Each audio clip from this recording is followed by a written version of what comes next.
everybody. Good morning. It is Squid. Welcome back to my channel. How is everybody doing? I took yesterday off. It was glorious. I went away for the weekend in an impromptu trip. It was amazing. I am now officially broke. Well, technically I'm not broke, but Angel. Technically I'm not broke. That was courtesy of a bet that Mr. Squid's coworkers made and lost, is where I got the money for that trip. However, I will never be able to go back there because that is a playground for the rich, and I am not that.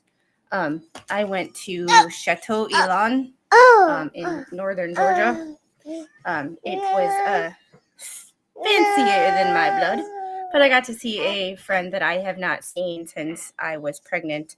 And now she has a 4-month-old, so I got to meet her little baby. She got to meet baby Squid, and it was just a fun time spending the day with her, and her little one and her spouse. So it was a good time. Welcome back to my welcome back to my craziness that is my life and my channel. Today, we are going to get back into this CNN defamation trial. After going out of town, I am a little bit, I have a little bit of a cold, so talking and ranting for a couple hours is not going to be the easiest thing for me. So I figure we'd get into this because Zachary Young has now sued U.S. News and World Reports. So it is even more important that we make it through this defamation trial so we can get on and see where the next one goes. Flashman, good morning. How are you? Please like, sub, and share. This is an awesome community. I love you guys. I am glad y'all are here. Morning, Tammy. Angel. Okay. It's snack time. It has been the morning of chores because yesterday Mr. Squid was home from work, so I got all the outside of the house chores done, or errands ran and stuff like that because he stayed home with her and I was able to run errands without having to in and out of car seat every 5 minutes. It was great. So, good morning, Jeffrey. Okay, good thing I saw this on YouTube. Because I don't have a notification for it, and you generally won't get a notification for it until I actually hit the go live button. And I'm going to try to mute myself when I cough. Forgive me if I don't make it. It sometimes comes up without warning. It's not awful, but it happens. Hello to all the Tammys, and Tammys. Yes, except for one, because she got kicked out of the club. Ung Hung Hero, thank you for the 10 gifted Squid Pro Quo memberships. They went to Debbie Minton, Paula Carpenter, Liz Barnes, Southern Red Sox Girl, Chad Chatty, Poor Marine, Kikatron. Oh, I'm sorry if I screw any of these up. Jake 33, Chris Clements, Cher S. And Tammy, good to see you. Kay, Roy, good morning. Please hit the like button on your way in. Oh, it's going. I woke up at 4 o'clock this morning, so I tried to throw laundry in. But I actually slept last night, which is freaking weird for me. I don't know. Morning, Greta K. Debbie. Janet, how is everybody doing? Heidi, and if I miss anybody, I apologize. Jeff, always great to see you. You lost it, Tammy. No, that was the Tammy that was talking shit about me on Facebook. Remember, Lady Tammy, who acts not like a lady. 88 years ago, the Hindenburg crash. Think the FAA and ever investigated that? I would think not, but never know. All right, yeah, remember that, Flashman? All right, we're going to get straight into this before I go into a coughing fit. I do have my caffeine. If y'all, Celsius does not sponsor me, but if they ever want to, you know that me and Celsius, like, we're a 2-a-day friend. Wait, 2 Tammys? Who's the other Tammy? That was the only one that I know of. That was the one. I just wasn't going to say her name, but now I just don't care because I'm beyond giving a crap about people that don't matter. So when you want to talk crap about me because I am not friends with Jeremy Hales, but here's the thing: just because you don't like or you aren't friends with somebody does not automatically mean you don't like them.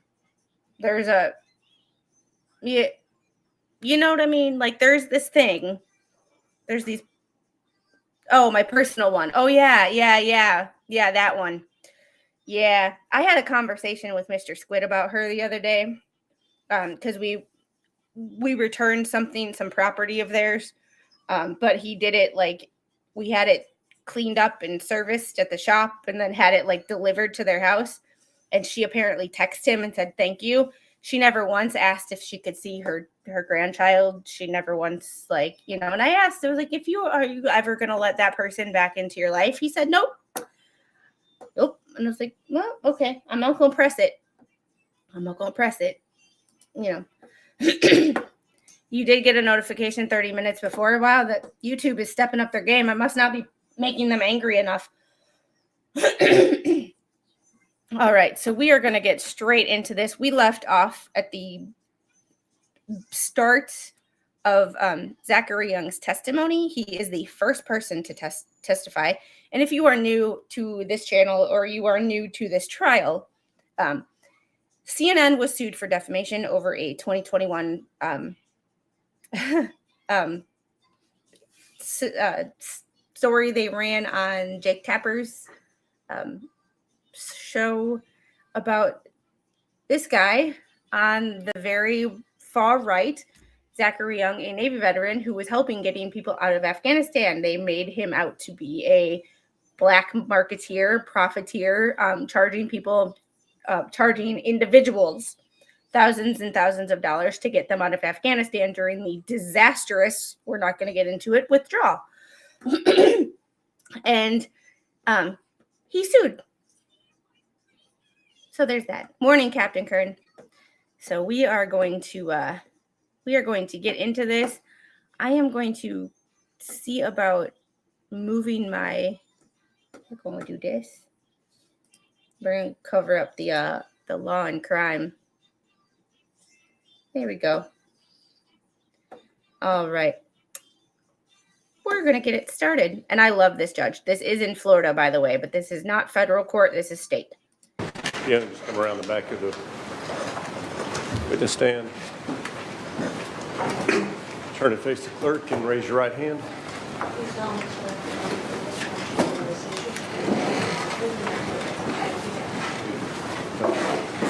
Have a seat and just position the microphone where it's facing towards your mouth. That's good.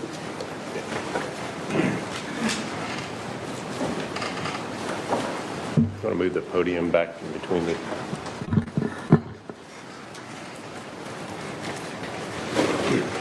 This trial was from January of 2025. Yeah, I was getting the bailiff to move that back for you.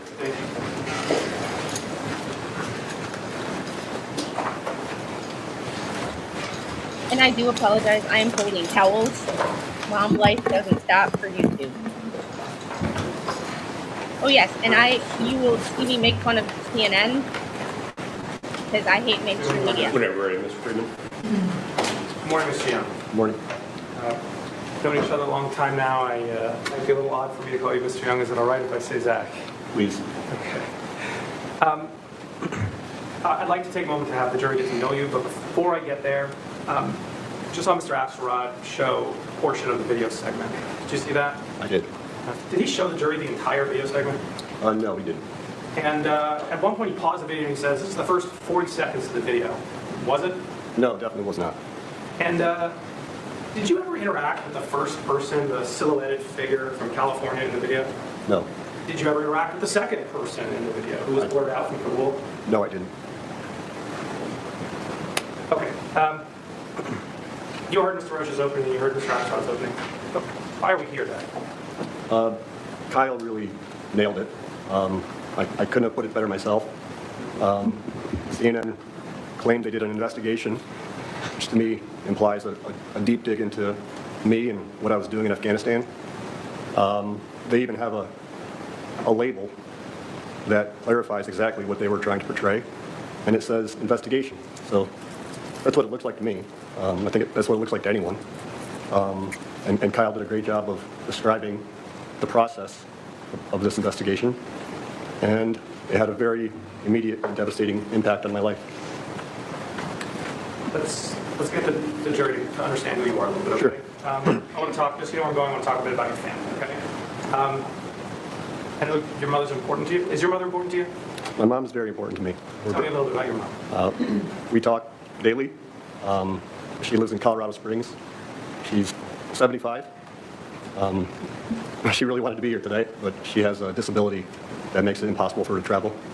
But she's with me. And what she do for support? I support my mom primarily. I have some help from my brothers as well. And how's that been going, supporting your mom? It's going. I don't know how long it's going to go. So that's been a very significant point of stress for me because I've done it for decades, and she doesn't have any other way to support herself. And siblings? Are you siblings? I do. My older brother is behind you, Matthew Young. Point him out to the jury for you. He's wearing the brown sweater. Matt's a family doctor in Colorado. He's had his own practice for years.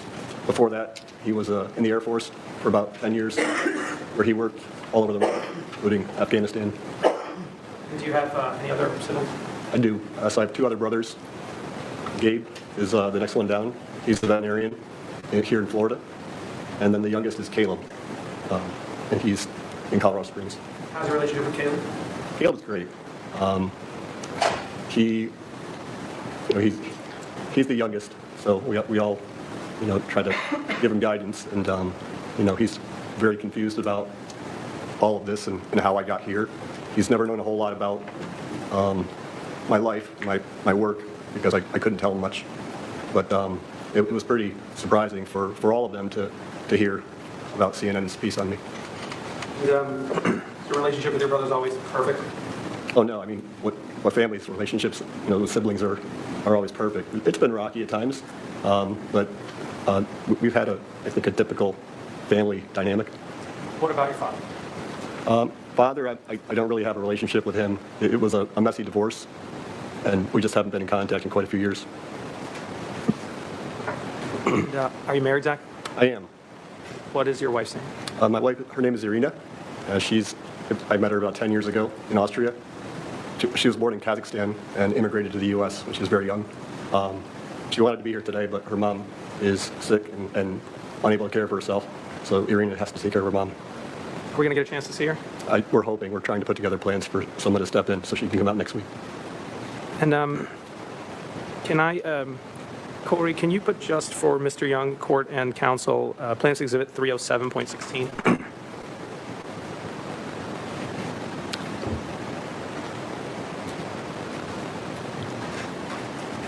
Oh, that's not, yeah, sorry, can you take it down, Corey? Courtroom. Your Honor, is there a way I cannot publish the exhibit to? Is it off? Put it on the witness. Technology.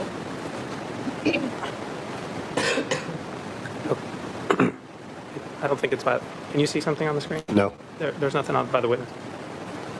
Corey, can you go again?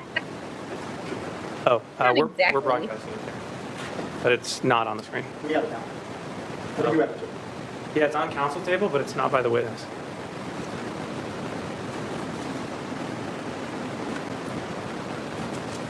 Ah, Oh, there I we got go. Okay.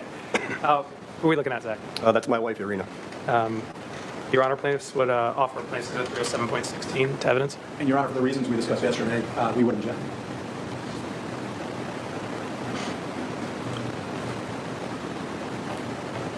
Somebody told me do this this. judge's name, Let and me I reserve can't remember admitting it. it at the moment. When we take a break at lunch, for the reasons I said yesterday, we'll need a little bit more argument on it. But if it's admitted, we can publish it when we get back after lunch. If it's not, I'll rule at that point. Got it. All right, so we'll reserve on that. What number is that one? It's 307.16. Your Honor, there's going to be a few of these that are coming in quick succession. It kind of makes a lot of sense to do them now. It'd be odd to do them in the middle. There may be a difference on each of them. Do you want to lay the foundation and we'll make the argument after we take a break for lunch? Sure. Or, I mean, I think I laid the foundation I thought I needed for the limited purpose of this exhibit. yeah, and it's not necessarily that, it's the I other know. art issue I that we got to completely address. understand. Want to take a 5-minute, 10-minute break? Yeah, I mean, I'd rather go through and then take a lunch break. Okay. All right, Corey, take down his Yeah, so I mean, do you want to do this now and lay the foundation, and then it's just the issue we got to address? I mean, do it at it lunch, or? doesn't make a lot of sense without the picture. All right, well then let's just wait to do the rest of them after lunch, and we'll argue that after the jury goes to lunch. Very good. Okay. The same limited people. Can you pick the one with the dog, Misha, 307? Is it 375? I wonder how that messes with your head as a lawyer. You have to change your whole what are we line of looking at, questioning. That's me and my German Shepherd, Misha. And before I seek to publish it, do you like Misha? I like him a lot. I love him in fact. He's my best friend. And has his role in your life taken on greater prominence lately? It's become more important. Why is that? I spend a lot of time with him, and he's really helped with me deal with some of the trauma that's been affecting me for the last couple of years. Ground Plains offer 3075, that is. Right, and I'll reserve to address it during lunch. What about friends? Zach? That's a difficult thing to explain from someone who's not from my world, but because of the nature of my work and what I was doing, I always had to be very careful about letting people too close, let them know about me, because it's a security issue more than anything else. And, does that mean you didn't have any work acquaintances or? No, not at all. I mean, I have work acquaintances, of course. These are people that I've worked with officially, with the government, and also commercially. And those relationships are incredibly important, but they're professional relationships. Do you still have those relationships?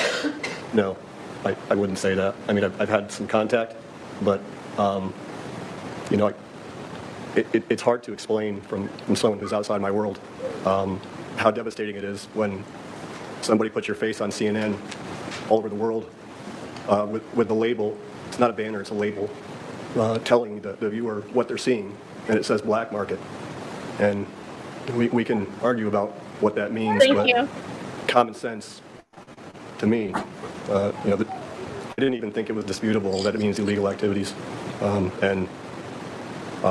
know, I don't understand how someone could seriously argue that it means something else, but it's devastating when you're labeled a criminal all over the world for someone like me. And my network, I'll talk more about it later, but these are people that, you know, we refer to ourselves as quiet professionals. We don't look for recognition. We do very hard things in hard places, dangerous places. And discretion and trust it is everything. So when that happens to one of us, the effect is it makes it really hard to maintain that relationship, that professional relationship, because it's like guilt by association. Even though these people have known me for a long time and worked with me and trust me, how can they seriously bring me forward to work, you know, on sensitive projects for companies when the first thing the person at HR is going to do is Google me, and I've never been on Google, never been Googleable before all this. The first thing they're going to see is all this stuff about black markets, and they're not going to care if it's true or not. I mean, what professional contact, what company is going to take that risk if it's the black market guy, regardless of what you claim the definition is, or the other one that doesn't have all this stuff attached to it? It's common sense. So that's been devastating for me. And I mean, he said the most important thing is discretion. You don't want to know, you don't want your face recognizable. You don't want your face out there. So if people see you on the street and know who you are, that's not a good thing, I would think, with trying to extract people from dangerous areas of the world. Something tells me that that would be a really bad idea. I mean, y'all feel free to disagree, but like, I don't know, like if someone was trying to extract me from a dangerous place, I wouldn't want them to be recognizable. Just a thought. So when your face is all over TV and you're recognizable, not a good thing. Not sure. Back a little bit to childhood growing up, Sure. freshman, sophomore, junior year. Where were you? So, in high school, I spent most of my time in Pennsylvania. Excuse me, this cough won't go away. Can you get your drink? Yeah. No, I'm okay. I'm okay. But we moved to Florida after the divorce, my mom and three of us. And I finished my last year of high school in Wellington, Florida, and then went on to Palm Beach Atlantic University after that. And did you start a business here? I did later on. I started a business here. Yeah.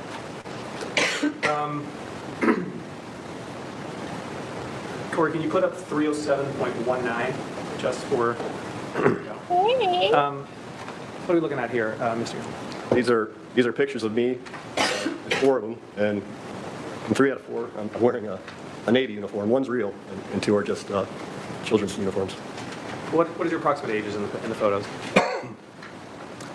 The one where I'm wearing the real uniform, I'm thinking I was probably 21, 22, and I couldn't guess about the others. Pretty young. Give me your best estimate of the ages. 4 and maybe 6. That's a wild guess. You're little. I'm young. Your Honor, please offer 307.19 into evidence. I'll reserve on that. Understood. Why are you dressed in a Navy uniform? The real uniform? Oh, that one I know. Okay. I was very young, but even at a young age, I think I can't confirm this, but I'm guessing that my parents probably saw that I wanted to do something a little different. I wanted adventure, even as a young child. So that's why you're seeing me in those pictures. So let me jump you back. You said you were in Palm Beach Atlantic University, right? That's right. Okay, so did you stay and complete your studies at that time? No, I didn't. I stayed for a few years. But, I was a young man at the time, and I had other ambitions that weren't really tracking with my studies at Palm Beach Atlantic, pursuing this degree. I wanted something more adventurous. I wanted to serve my country, and I wanted to do it in the most elite way that I could. So I wanted to be a Navy SEAL. Okay, did you try to become a Navy SEAL? I sure did, yeah. Did you take any tests to do that? I did. So before I actually joined the Navy, I joined the Navy with a contract to become a SEAL. And they don't just give that to anyone. You have to be tested for it. They don't. You take an ASVAB test, it's called, for aptitude, and you take a very rigorous physical test. And I scored the very top tier on both. And once you were accepted into the Navy SEAL program, what happened next? It's been so long ago, I can't give you play-by-play, but involved going through basic training, and then training that gets incrementally harder as it goes along. You basically are, they say the motto is they want to keep you cold, tired, wet, and miserable, and they're really good at it. So I spent several years in that program. I am obviously not a SEAL, never been a SEAL. However, I do know somebody who went to BUDS. I live with him. He unfortunately did not make it through BUDS. They teach you how to drown. They teach you how to drown in a way that you can be resuscitated. Figure that one out. These guys are nuts. So if you ever meet someone who actually is a SEAL, not stolen valor, but actually is a SEAL, and Mr. Squid will never tell you he was a SEAL. He will tell you the greatest disappointment he ever had in life is not making it through BUDS. But his brain did not give out on him. His body did. They keep you as miserable as possible for as many hours a day as possible. And they are amazing at it. It is awful. But if you ever meet someone who actually did make it through BUDS and then made it to the school after BUDS, you be them guys are nuts.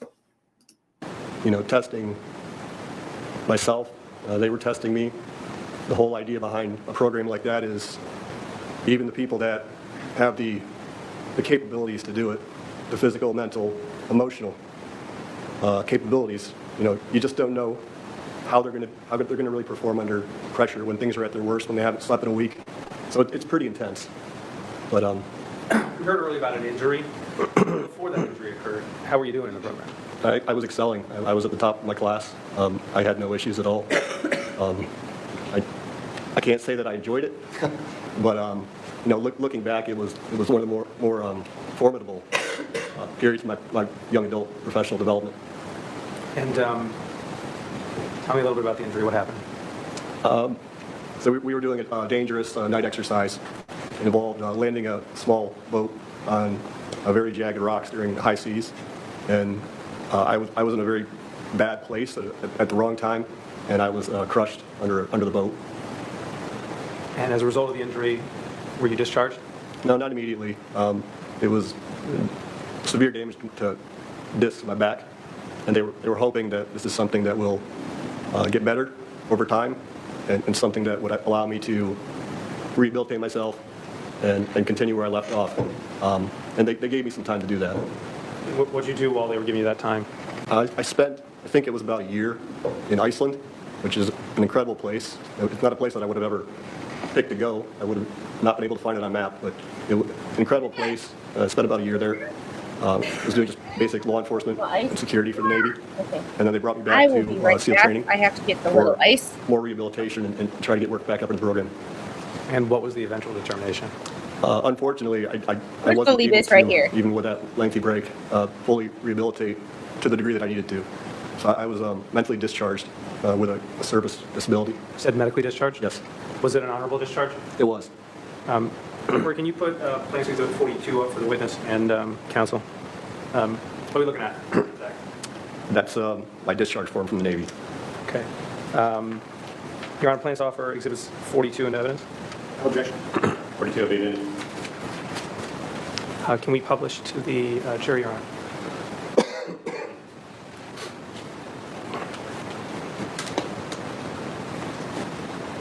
Okay. So, Corey, on line A8, there's says like nav spec Warren Sen. Can you highlight? Yeah, there we go. Thank you. What are we looking at, Zach? That's my primary command. That was the Naval Special Warfare Center in Coronado, California. Okay, and Corey, on the right side, the box that says 12, it says, yeah, there we go. Do you see it says net active service period on C, 12C, Zach? I do. How long were you serving? 3 years, 2 months, 7 days. And then Corey, in box 13, can you bring that up for me? What are these, Zach? Those are the various awards that I got in the Navy. Okay, so Good Conduct Medal, Overseas Service Ribbon. What is an Expert Pistol Marksmanship Ribbon? That's the highest award they give for marksmanship with a pistol. And what is the Expert Rifle Marksmanship Ribbon? It's the same for rifle. Good with guns? Pretty good. Can you, Corey, on box 24, yeah, right there, Character of Service. Is that the discharge you're talking about? That's right. Honorable discharge. Okay, and then Corey, on line 28, it says narrative reason for separation. What's written there, Zach? Disability. Was this the back injury you're talking about? It is. Corey, can we go to page 1, 2, 3, 4, 5 of the PDF? And there we go. And then in category 1, unfitting conditions, 1, can you bring that up for us? Okay. Zach, I'm a doctor's son, so I'm going to give this a shot for you. Multiple level degenerative disc disease without radiculopathy exacerbated by injury while on active duty. You see that? That's right. Is that the injury you were talking about? It is. And then, Corey, can you go down to 12, 13B, get that whole final paragraph? There we go. And it says additional findings. Zach, can you read for the jury the additional findings? Sure. The disability. Just in case any of y'all want to know, if y'all just get out, it says types of separation released from active duty. Just in case, like, you ever come across someone and you want to know what an actual DG-214 says for just a regular discharge, for like just a regular discharge for someone who just got out because their contract was up, it just says released from active duty. I had to look because I wasn't actually sure what mine said. There's mine. So if y'all didn't, if y'all didn't believe that I was ever military, there is my DD-214, copy 4. I keep copy 1 and copy 4 in my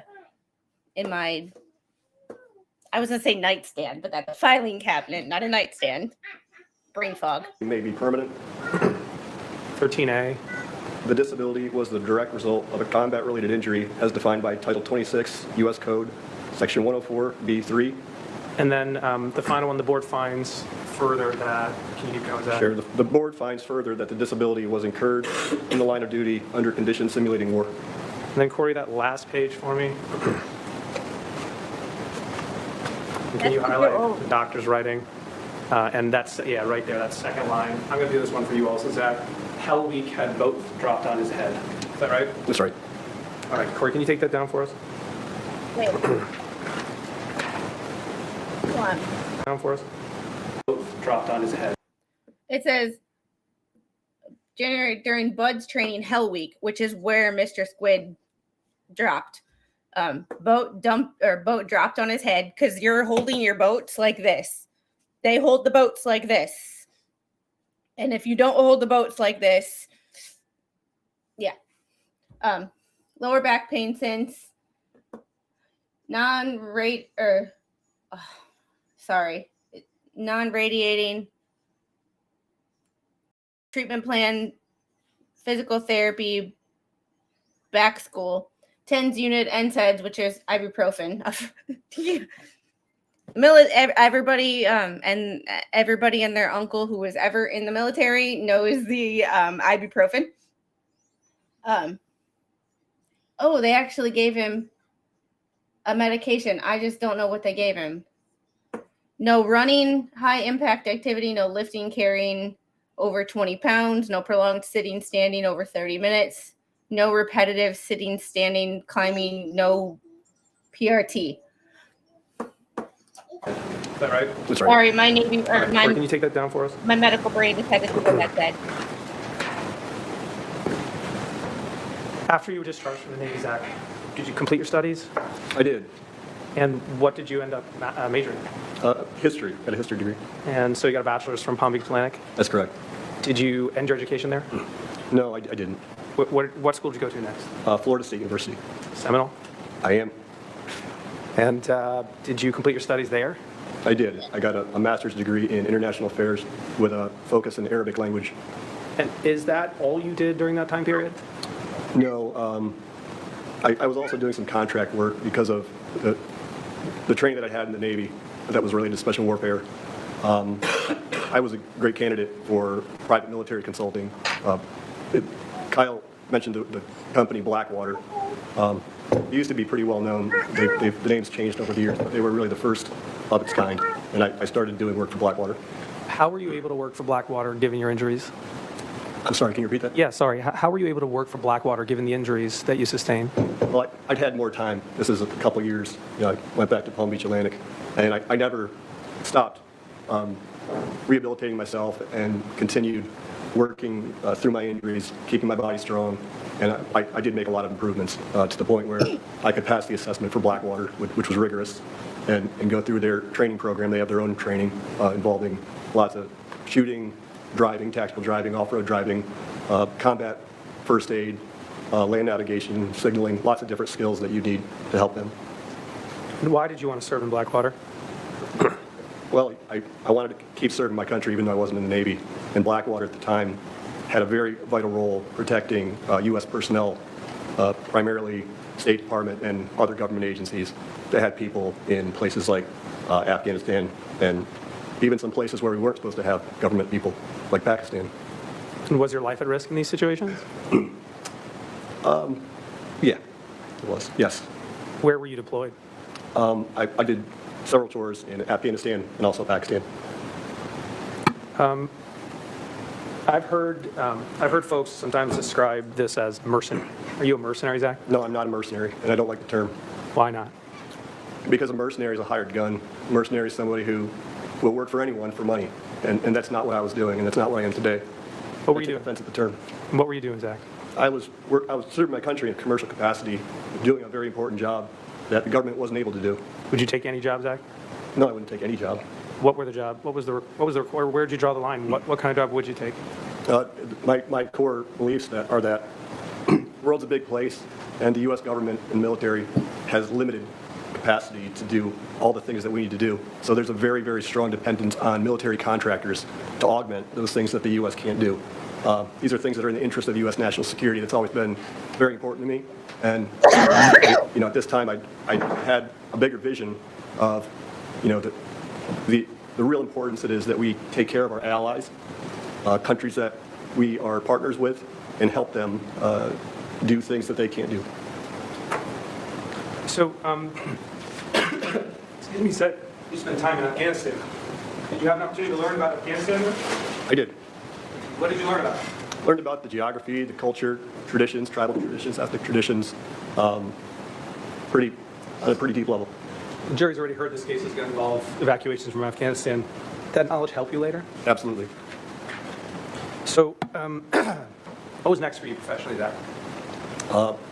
So while I was this tour, I was in Pakistan doing security, protecting people from bad guys for a government agency, and that particular agency took an interest in me, and I think saw that I had potential for doing more than protective services for their personnel. So they reached out to me, and I started the recruitment process for that agency. And how was that recruitment process? Rigorous and long and thorough. It took about 2 years, and it involved, I think Kyle mentioned some of it, very, very rigorous personality assessment, lots of role playing, interviews with very seasoned officers, interviews with psychiatrists, numerous polygraph tests, security clearance, or a top secret clearance, the highest form of top secret clearance, where they contact everyone that has any connection to me. Every professor, every friend, every neighbor, and they don't just stop there. They want to get additional contacts through them. They want to talk to your ex-girlfriend. They want to try to find people that have anything that's bad about you. And They will do background checks on your children, even one who's 6 weeks old, for a top secret clearance. Ask me how I know. that took some time to do. Can you tell me what agency it was? I can't, because I still have an obligation to that agency to keep secrets. Is there a term you use to describe that? Is the information classified? I believe the information is classified, but it's a confusing area for me. Can you talk about your work while you were with this agency? No, I can't talk about my work for sure. Was it more than one agency or just one agency? It was one agency. All right, so then, so we don't get confused, I'm just going to refer to it as the agency, okay? Can you say anything about what you did on a super high level? So it involved doing overt missions. Objection. Your Honor, you answered the question in deposition. You have the transcript. Throughout the deposition, he refused to answer these questions in multiple ways. It's just a misrepresentation. Show us the refused to answer question. Hey, Sorry, Your Honor. we're not going to go back and forth and argue. I'll pull up the bid section. I'll sustain the objection for now and address this again. Okay. I can rephrase it. That's helpful. Okay, Mr. Zach, I mean, Yeah, and I don't know what the extent of his answer can we come to is gonna be. sidebar for just 1 minute, Your Honor? Sidebar. I really hope the sidebars for this trial get released. I really hope these sidebars get released. So we skipped through sidebars because, Flash fan, both my grandpas were Army, both Korea, I think. My uncle was a Marine. My uncle's cousin, my second cousin, was Air Force. My mom couldn't get in the military because she had flat feet.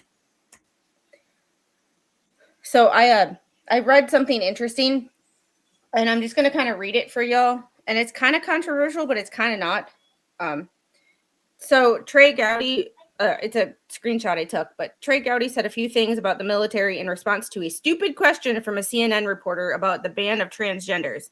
He nails it. Nobody has a right to serve in the military. Nobody. What makes people think the military is an equal opportunity employer? Very far from it. The military uses prejudice regularly and consistently to deny citizens from joining. I just have to finish this real quick.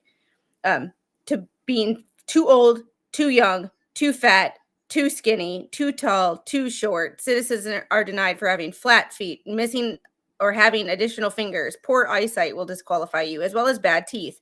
Malnourished, drug addiction, bad back, criminal history, low IQ, anxiety, phobias, hearing damage, 6 arms, hearing voices in your head, self-identify as a unicorn, Need special access ramp for your wheelchair. Can't run the required course in the required time. Can't do the required number of push-ups. Not really a morning person. And refuse to get out of bed before noon. All can be reasons for denial. The military is one job. War. Anything else is a distraction and a liability. Did someone just scream that isn't fair? War is very unfair. There are no exceptions made for being special or challenged or socially wonderful. You challenge yourself to meet military standards, not the other way around. I say again, you don't change the military, you must change yourself. The military does not need to accommodate anyone with special issues. The military needs to win wars. A unicorn. He was being facetious, but like this whole transgender in the military thing, like the military, like you don't. The military doesn't change for you. You change for the military. That's what boot camp is. The military breaks you down and builds you up the way they want you. You don't run fast enough. You're out. You are too tall. You're out. You're too short. You're out. Bad teeth. You're out. Like everything's out. Bad back. You have an injury from childhood. You have psoriasis. You could get in. Or you could get disqualified. Like you have acne, like you have cystic acne, you could be out. Like something as simple as psoriasis. Like mine is eczema, not psoriasis, but like, and I didn't get it till after I was in. But anyway, if I would have had it before I was in and the doctors would have known about it, I could have been disqualified. So the military does not conform to people. You conform to the military. But like, so it's gross. Y'all are nasty. Zach, during opening, Mr. Ashcroft mentioned an apology. You recall that? I recall him mentioning it, yeah. Did Mr. Tapper deliver that apology? No, he never did. Okay, so let me jump back into your background. Did you ever leave the agency? Yes, I did. And why did you leave the agency? I can't talk about it, but I wanted to do. Part of the reason was I never planned to stay there forever, and I saw that there's lots of other ways that I can continue serving my country and doing things that the government can't do, including the agency. I understand. Are you planning to take lunch at 12 or 12:30 or 1? Well, somewhere around 12. I wasn't going to cut you off, but I'm about got to. a good breaking point. Yeah, I'm about to transition from the agency to private Right. corporate work. All right, that's fine. Then let's go ahead and take our lunch break. Let's take a break till 1:15. Fine with us. That would give us an opportunity for us to talk about the other things we needed to. Yep. All right, let's go ahead and put your notepads in the folders there, and when you leave here, just leave them on your chairs. And before we break, let me give you that instruction. We're going to take our lunch recess. Remember, all the rules I've given you apply even when you're outside the courtroom, such as at recess. Remember the basic rule: do not talk to anyone, including your fellow jurors, friends, family, or coworkers, about anything having to do with this trial, except court staff. This means no emailing, text messaging, tweeting, blogging, or other form of communication. You cannot do any research about the case or look up any information about the case. Remember to observe during our recess the other rules I gave you. If you become aware of any violation of any of these rules at all, notify court personnel of the violation. After, when we come back from lunch, please double check, make sure your cell phone or electronic device is turned off.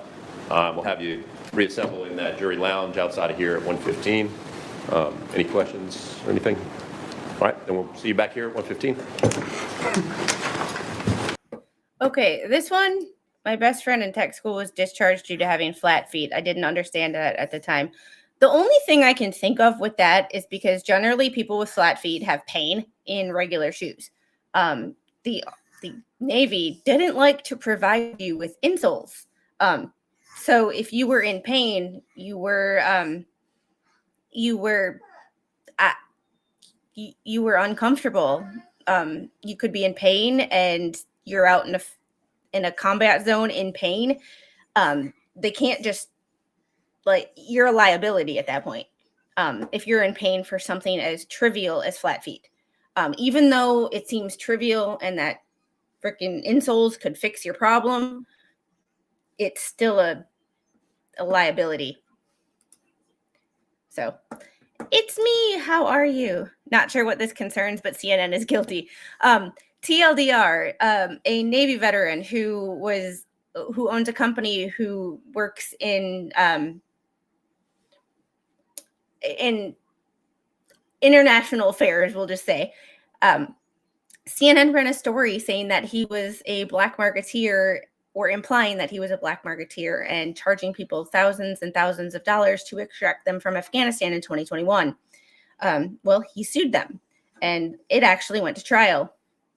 And now he is suing U.S. News and World Report because of this trial. So we are watching this trial to see what happens with the new one, because U.S. News and World Report published an article by the AP about this trial, literally saying that he won this trial, literally calling him a human smuggler, using the words human smuggling in the article about this trial and the fact that he won this trial. So he sued them, and that this trial was in January. That article was written January 17th, and the new lawsuit was filed April 23rd. So there's the, he won. He won $5 million, and the CNN settled the punitive damages part, because I'm assuming that CNN did not want the jury to award punitive damages because everybody hates CNN. Well, everybody with a brain hates CNN. So.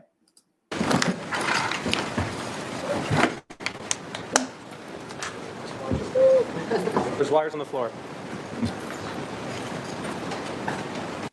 Good point. All right, let's see what they discuss. All right, real quick, let's deal with the issue on the photos. We saw, Sorry, we sent a revised list of pictures to CNN, so I guess give your ruling, start from out the floor. well, I appreciate that. I'll tell Mr. Axelrod if he can have the floor or not. I just meant you told me. Well, I was going to ask you, we've got 3 photographs that you laid a foundation of asking Mr. Young about. I think yesterday we were talking about somewhere on the order of like 16 or so. 23. How many are we dealing with total now with your revised list? Don't remember, but far less. You give me 1 minute, I'll figure it out.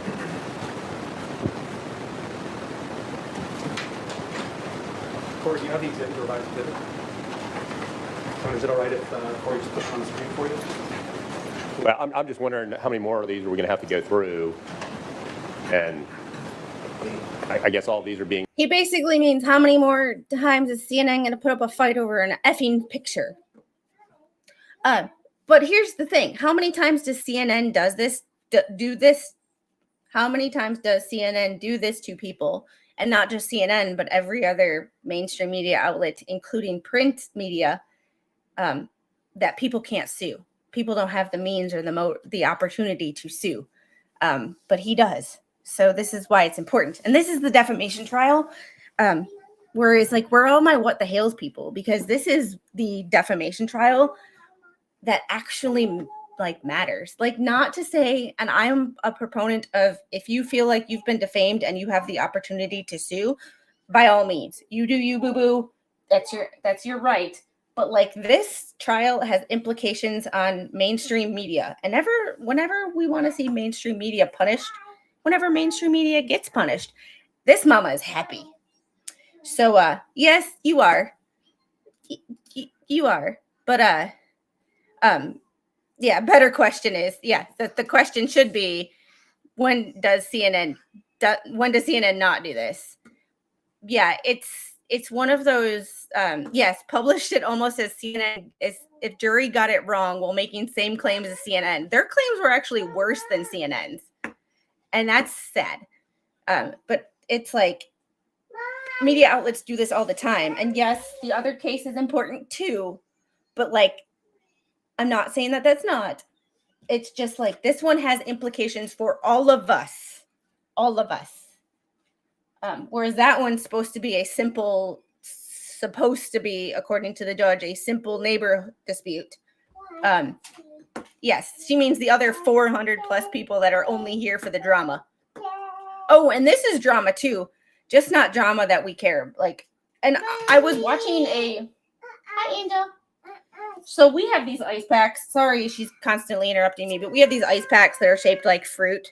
And she every time she loves carrying them around the house, and every time they get warm, she wants me to go get her a new one. I was listening to, and sorry for the sidebar. I will get you one in just a second, baby. When go see if you can open the freezer by yourself. I'll be there in just a second. When I was listening to a makeup video. All right, I'll let this play. I gotta go get her ice before she throws a tantrum. I'll be Wait right for back. Mr. Young as the witness. There are 8 in total. 8 total? Okay. What are the other 5? Similar pictures of his wife's family. Okay. And the objection that you're raising is they weren't produced previously other than until last week, some point in time. I mean, there's multiple, Your Honor. That's the first one. I mean, generally, evidence is produced in deposition, so I could ask Mr. Young about it, and I could follow up, and I could go different places, and we could use those exhibits to integrate them into our case presentation. I obviously can't do that now. And Your Honor, I thank you for the potential opportunity to cross-examine Mr. Young on those now, but I don't think that that's fair relief. If I had them back then, I could have done other stuff. I can't do it now. But the other objection is, it's a pure sympathy play. Showing him as a kid wearing kid clothes and showing a dog, I think is irrelevant. I think it's prejudicial. I think that the jury instructions which you just read to the jury say you shouldn't decide this case based on sympathy. This is a pure sympathy play. I don't think we even need to have the cross-examination. I just don't think they should come in. All right, well, let me ask you a question. Say you got these photographs a year and a half ago, 2 years ago. Yeah.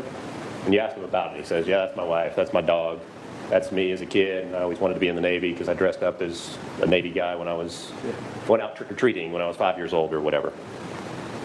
And now they moved him into evidence. What would be the objection to that? Well, if I had them then, the objection is that when you take a deposition, obviously you're locking someone in. And as we're going to find with Mr. Young maybe tomorrow, is that stories change, right? If I had the opportunity to ask him about the questions, or previous counsel did, he would have been locked into a story, such that when things change with the shifting sands of how Mr. Friedman wants to present his case, you have the ability to impeach. I don't have the ability to impeach now based on shifting sands. So that's part of the problem.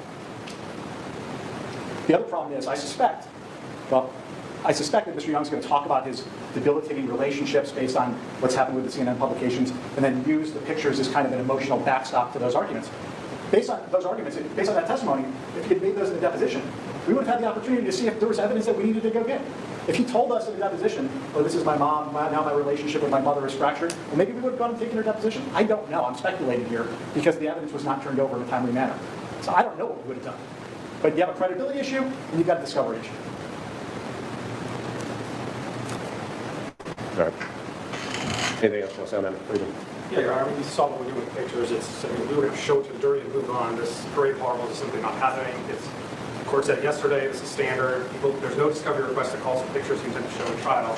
And finally, Your Honor, Right, but my order said give them these 15 days before trial, doesn't it?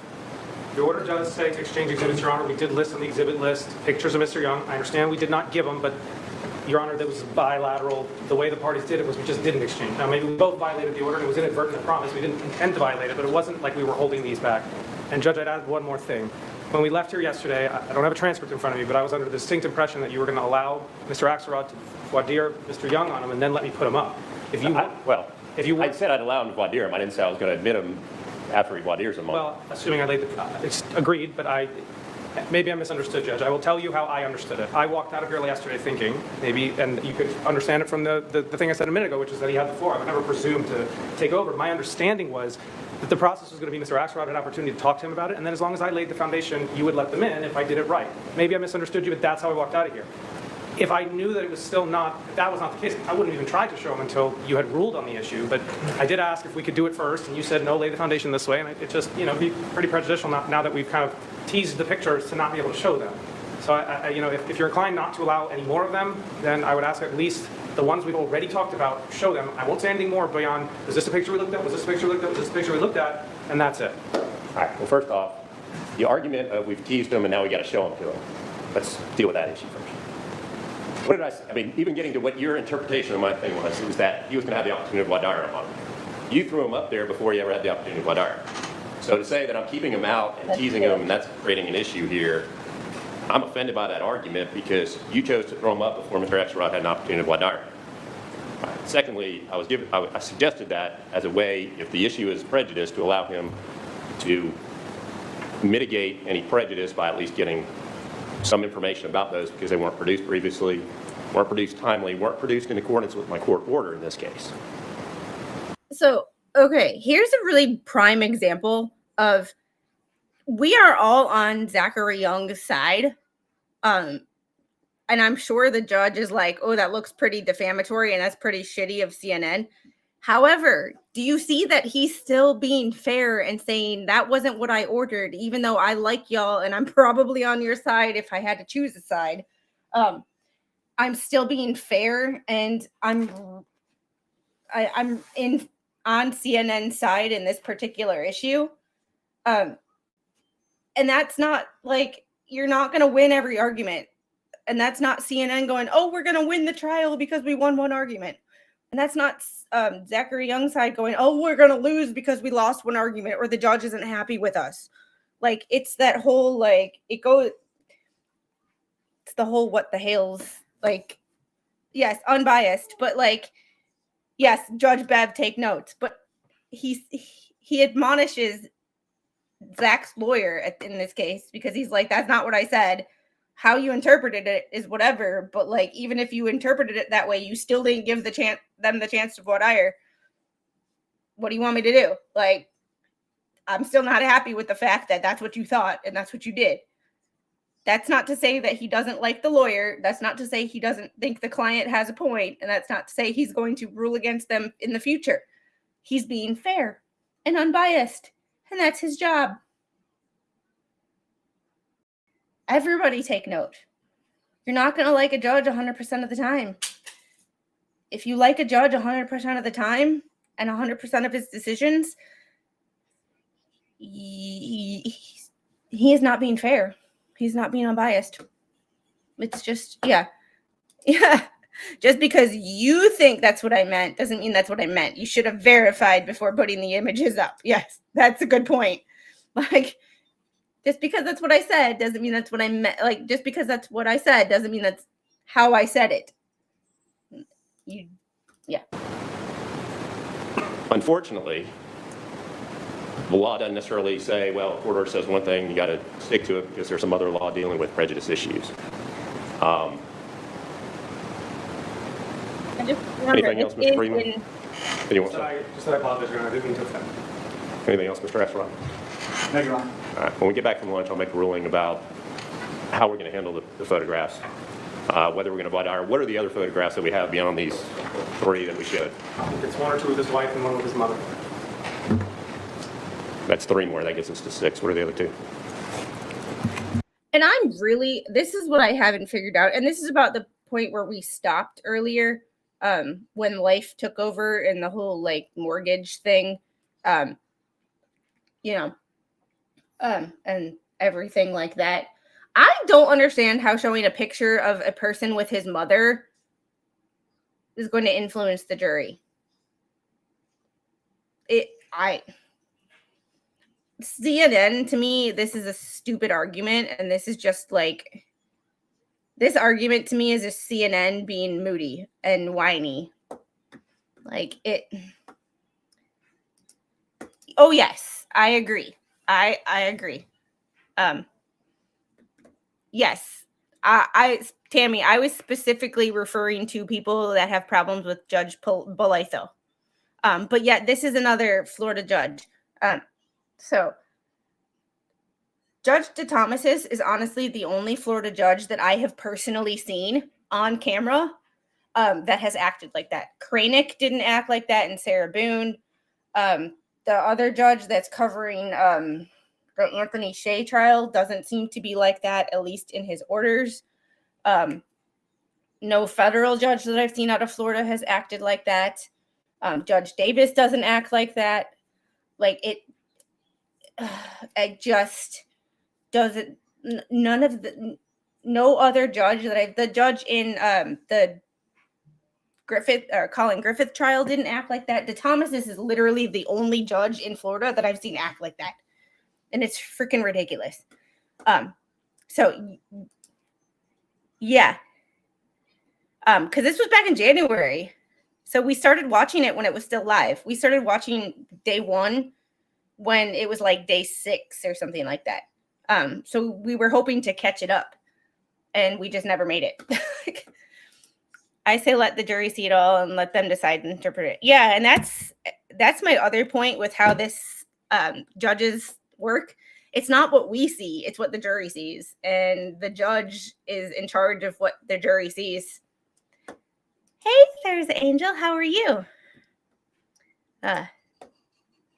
Like, I know I like Judge Dreamy. What the Hales reminds me in a way of Watergate. Yeah, the cover-up is worse than the initial act. Yes,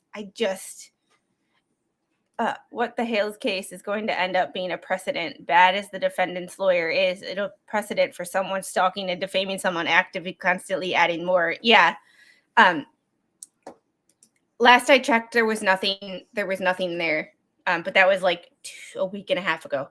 So, yeah. But yeah, this is just CNN acting foolish, in my opinion. I don't like them. Second, Your Honor, I'm going to pull them up if it's all right.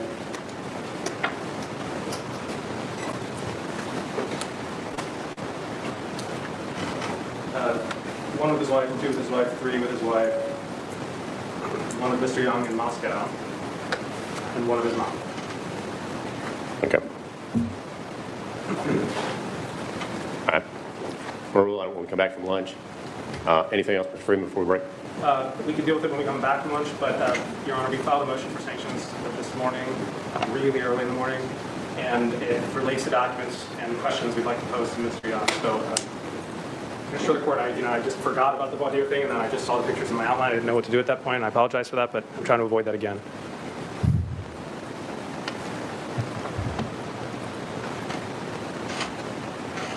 My issue lately. You have a copy of the motion for sanctions because it hasn't been processed and posted yet. Here, I don't think we actually need to hear it. As Mr. Friedman represented you before, Mr. Sanborn and I agreed with Mr. Friedman that he could show Mr. Young the exhibit that they proposed. From an evidentiary standpoint, I don't know that there's an issue. There are I don't even know what is it pertaining to. So, Your Honor, we don't have a printed copy. We could email it to you. I think we did email it to Brittany early this morning, but obviously not a lot of time. Hang on, see if I got an email. My issue lately is people are more mad at people pointing out the corruption and the wastefulness than the people actually wasting and being corrupt.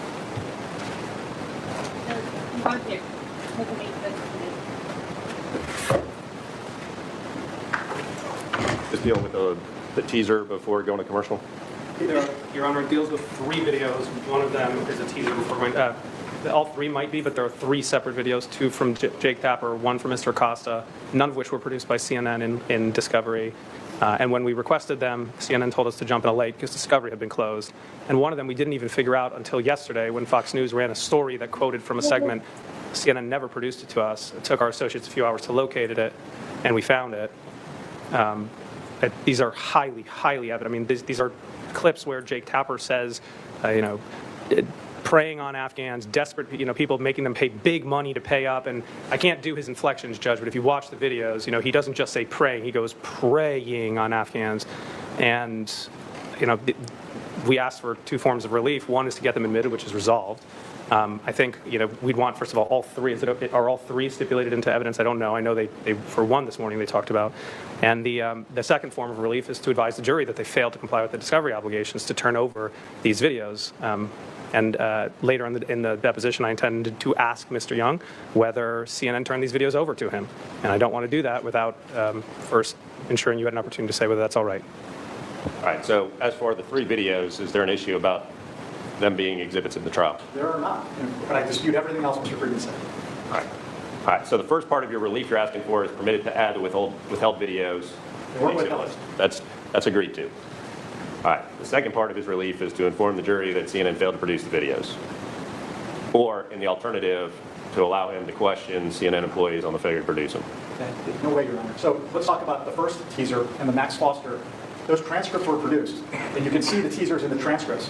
They had those, I wasn't part of the case, they had those years ago. And they could have asked for the video at any time. They never did. But in fact, they had them because they added them to the exhibit list, and we didn't dispute them. We didn't object. Those are two. Now, last night, at 1 o'clock, we get a motion for sanctions. Never heard about it before. But what they found, it was news to us too, is they found that, so the Tapper lead plays at 5:30. And like at the end of the 4 o'clock hour, Mr. Tapper does, I guess, what's called the tease for the segment in 4 o'clock hour. Yes, you're It was news to CNN. It was, of course, news to plaintiffs because it wasn't in the media complaint. outlet and you don't know It what wasn't in it anything. is. So it makes sense that CNN didn't know about it because Young didn't know about it. Young's attorneys didn't know about it. How can you sue on something you didn't know about? But so what I did when I got the sanctions motion is I went on CNN's transcript website, and you go on and you can look at the 4, it's all public. I went on my computer, and you find the 4 o'clock transcript, and there is the tease. And so, yeah, it was inadvertent that we didn't produce it. I'm not sure there's a discovery request specifically for it, but it was inadvertent. It certainly wasn't intentional. And then when Mr. Friedman says, when he discovered it yesterday, we discovered it today when he informed us about it. Mr. Sandberg and I said, fine, use the video. We have no problem with it. There's nothing to see here. Why would CNN hide something that was publicly available on CNN's website? We just didn't know about it. Yeah, and you not knowing about it is a problem when you're the lawyer supposed to turn over discovery. There's the... Hey! And one more point before What would be the issue? What would be the issue of questioning CNN, whether it's Mr. Levine as a corporate rep or whomever, of saying, did you produce these earlier, or you didn't produce them until last night or whatever? What would be the issue about asking a question about the late production or inadvertent, as you say, inadvertent lack of production earlier? Well, Your Honor, I don't see the relevance. I mean, if you were going to find that we did something intentional, then I think that perhaps you could ask that question. That is not proper. There's no evidence that this was intentional. Okay, how do I phrase this without being super controversial?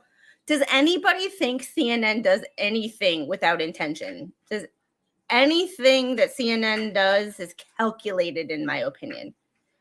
Like, they have so many people, and look at their team of lawyers.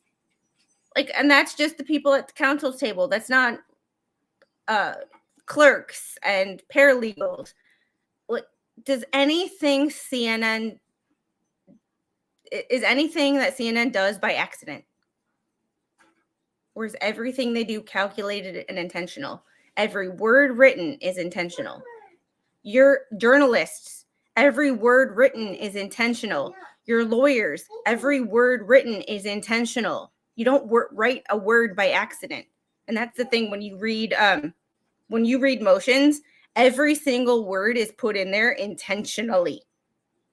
Yes, they don't even wipe their own asses without a plan. And I'm surprised Axelrod doesn't have somebody following him around wiping his ass for him. Yes. Their intention is to get viewers. They have to defame someone or skew information to entice viewership. They'll do that. Yes, and I am going to do an entire show about like a weekly thing of who lied to us this week. Because I've seen a whole bunch of stuff. Scripted actors, yeah. They're colluding with Dems. They're people like Soros. Yeah. My problem is that we're more worried about lately the people who are finding the corruption and not the people who actually did the corruption. Where's the logic? If it was in the complaint, we would have produced it. If Mr. Friedman had said at any point, hey, there's another teaser we know about, will you produce it? We would have gone back and looked for it. We didn't know about it. So I don't understand what the potential relevance could be. If Mr. Young is going to testify that he knew about it 6 months ago, and that he sent an email to CNN and they didn't produce it, then that would be relevant. But it's not. I'm guessing that he found out about it yesterday too. So I don't know what the potential relevance is claiming there's some type of discovery issue here when there clearly isn't. And by the way, all this is a very transparent attempt to create some fake equivalency from this plaintiff who purposely destroyed documents to what CNN did. And there's no equivalency. We have on a public website, there's a transcript from 4 to 5 o'clock, that if you knew what you were looking for, you could have found it. We just didn't know it was there. Nor did they. I feel like I'm in Alice in Wonderland. I mean, CNN didn't know about its own videos. It's news to CNN that they created these videos. We are at fault for not realizing that they failed to comply with basic discovery obligations. We shouldn't have to audit CNN's websites or... Yeah, just because something is public record doesn't mean that you don't have to turn it over in discovery. Basic discovery rules. I'm not a lawyer, and even I know that. I'm just saying. Just saying. technically you can get a lot of shit with the Freedom of Information Act. That doesn't mean that like I don't have to turn it over in discovery. It's on a website. Okay. You still have to turn it over in discovery. That's what is it? Like ignorance of the law is not a reason for breaking the law, or is not an excuse for breaking the law. Just because you don't know it exists, fucking find it. That's your job as the lawyer. That's why you get paid the big bucks. Transcripts to make sure that they're complying with basic discovery requests. We're talking about the very segmented issue in this case. I don't understand how Mr. Axelrod gets up and tries to turn around that we did something wrong. They failed to produce the most relevant evidence in this case. Completely failed to do it. And then I'm being told that CNN's failure to provide the most basic and relevant evidence in this case is some fake attempt by plaintiffs to create false equivalency of document destruction. No one said CNN was destroying documents, but it is in our, he disagrees with everything I said. Really? Ask him, Your Honor, please, if he produced the videos to us. Not only that, ask him if after we realized they were missing, when I sent an email to Mr. Axelrod asking for him to produce them then, he told me no, discovery's over. So if it was inadvertent, why didn't he produce them then? Judge, this is like Alice. And wait. If they were public, why didn't Axelrod tell him they're on this website? Go get them yourself. You were caught in a lie, you dumb. It's Wonderland what's going on here. Their obligations, their breach, their failure to produce, somehow it's my fault. We're in Alice in Wonderland. I don't know which character everybody is. Me neither. I mean,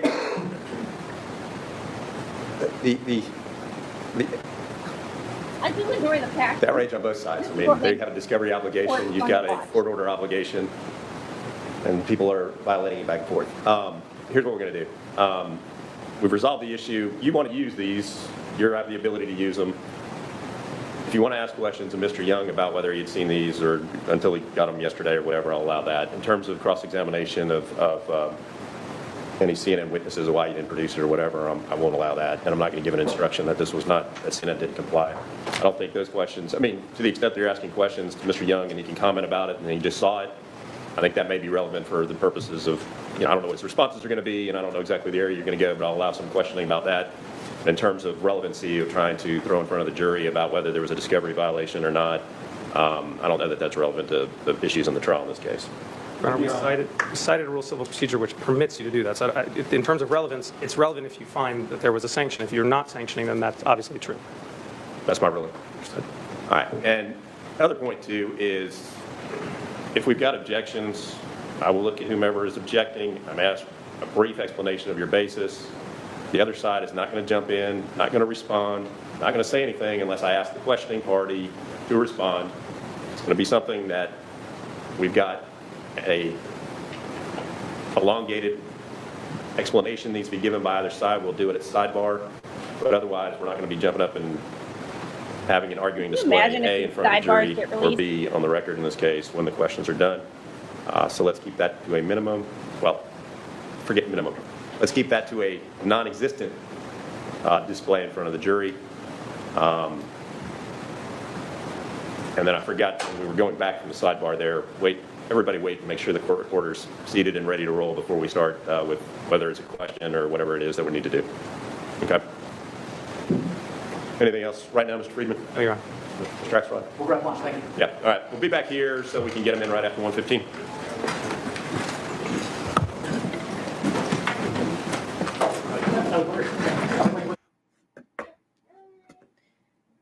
Boy. Yeah, this judge, I like this judge.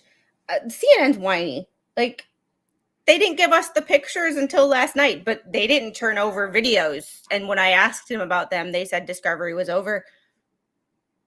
I mean, pot, meat, kettle. I still have to go through the transcript. The transcript is 2,000 pages, so my brain, every time I even look at it, even though I probably only have to go through like 30 pages, I still get yeah. But by the way, I'm immune from my own dictionary. Yeah, there's that. Reagan was great. He was just pro movie TV. What he did for good is now evil. Yeah, and that's the thing too. I don't think there's a thing. I don't think anybody had the forethought to know that certain things, technology-wise, in 2025 or the level of corruption. Like, I'm not saying people back in the day were not corrupt, because, you know, everybody had a price. It goes all the way back to like freaking Roman times. Like, and I'm probably before that, but like, you know, Caesar is like the first thing that comes to mind when I think of corruption. So, you know, like that's the first thing that comes to mind when I think of corruption, and that has nothing to do with technology. But that has to do with power. So like you get technology, power, money all in one spot, and people get, yeah. So some decisions that were made in the 80s, what the road to hell was paved with good intentions. It's not 2000. Yeah. Yeah, and I can't remember all of my history right now. It's brain fog for one, and then being put on the spot when I'm on camera. It's like, oh yeah, okay. But yeah, no way I could take 2,000 pages of Sarah Boone. It wouldn't be the full 2,000 pages. It would be the sidebars. But I just have to go through the 2,000 pages to see if the sidebars are in there. And if the sidebars are in there, I would get a couple people together and see ya. I would get a couple people together and we would go through the sidebars and read them, because I can't imagine what these sidebars would say. But I just have to go through them, and the thought of even opening a 2,000 page document to me right now is just like, this weekend I probably will, because Mr. Squid is not working any overtime. He worked 13 days in a row, came home early yesterday, or worked 14 days in a row, came home early yesterday, and is working the rest of the week. So he has a 3-day weekend. When he gets home this weekend, I will have 3 days to sit in front of a computer and actually get shit done. Yeah, corruption was prior to the Garden of Eden. That's true. Good point.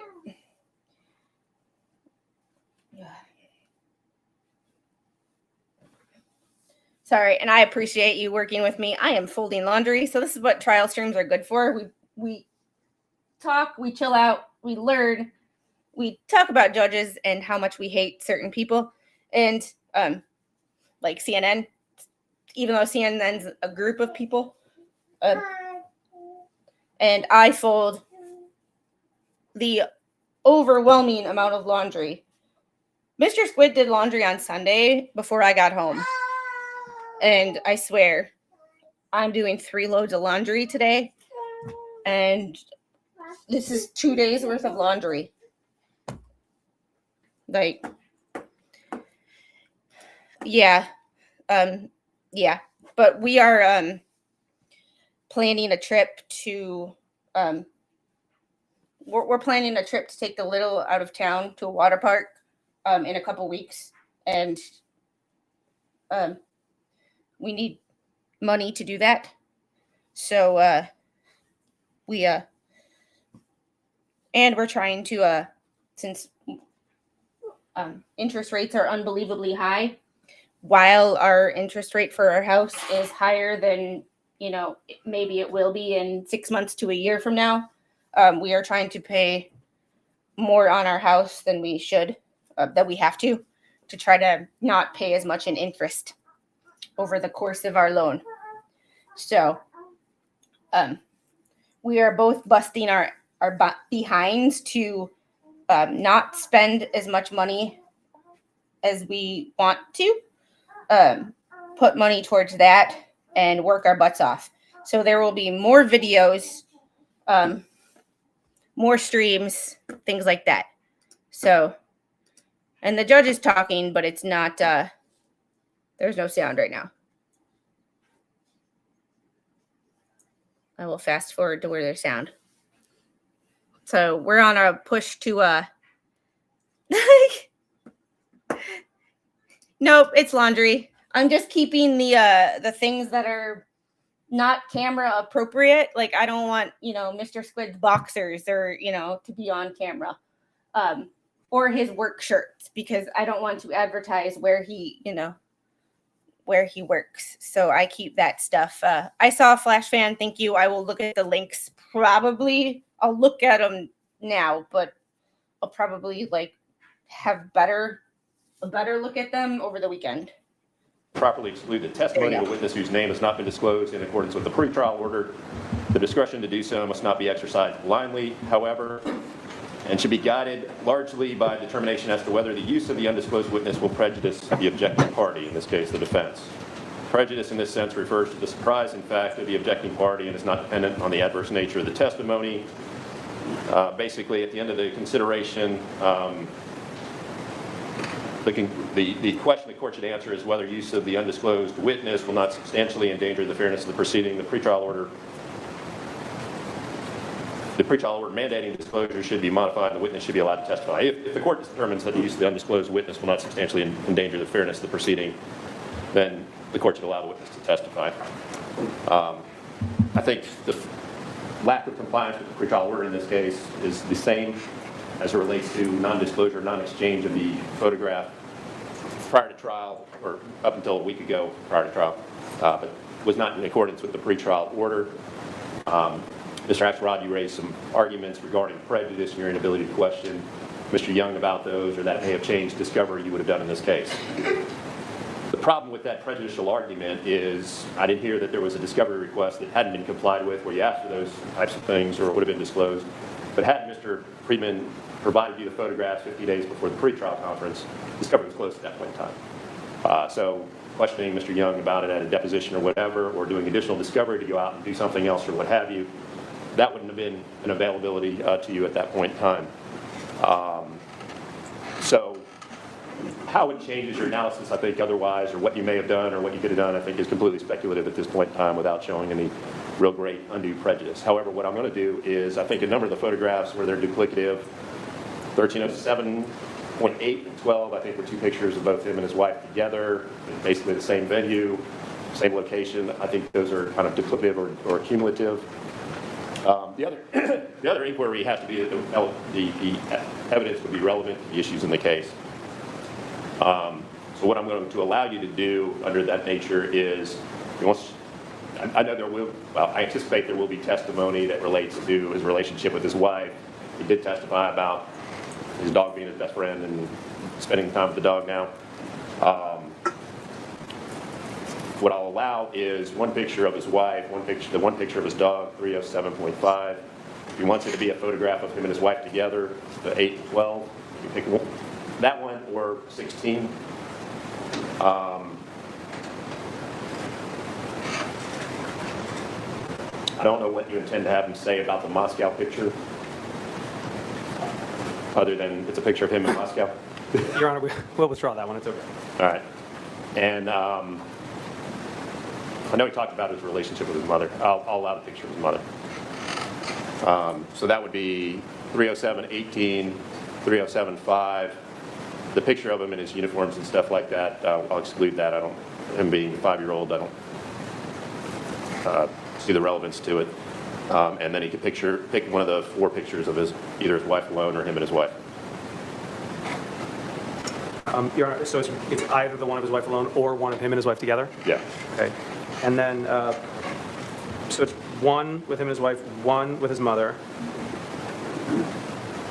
His One dog, with his the mother, dog. and him, and then one of either his wife by herself or him and his wife. Okay. You get 3. You get 3 out of the 8. Get through it. Are you willing to entertain an argument on the relevance of the uniforms, or? Very good. Yep. Understood. All right. All right. Can I have one moment just to make sure I get the right numbers so that I don't mess it up when we get back? Yeah, I'm giving you 307.5 is the dog. Okay. 307.18 is the mother. Okay. And then pick one of 8, 12, 15, or 16. Perfect. Thank you.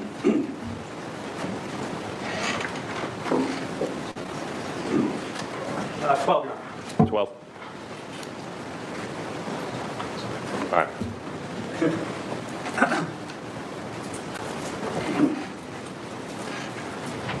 And I think that concludes any hanging issues from this morning. Yes, Your Honor. Don't hold your breath, Your Honor. Well, I said from this morning. Yeah, fair enough. All right, ready to bring the jurors back? Yeah. All right, Ms. Boucher, why don't you come back up here, just so that. Ms. Freeman, do this for me. Just roll that over to the side in front of your table with the cord out of the way so they can walk around without the Without the tripping hazard, I think you'll be okay. Yeah, you're good right I bought shop towels for the garage, like, and I wash them and I'm folding them. But I fold them like this so that they stack up nice and neat. And they don't take up a lot of space. And so I'm sitting here rolling. And then no, I'm not rolling cigarettes, I'm not rolling tobacco. I'm rolling towels. But there's like, they came in a pack of like 25 or 30. I have not had breakfast yet. What is wrong with you, Flash Man? You love to eat. It's your favorite hobby. I love this judge, though. He just has a sense of humor. You don't roll that, Flash Man. You line it up. I did do a cookie decorating stream back in the day, where I just talked to y'all while I decorated cookies.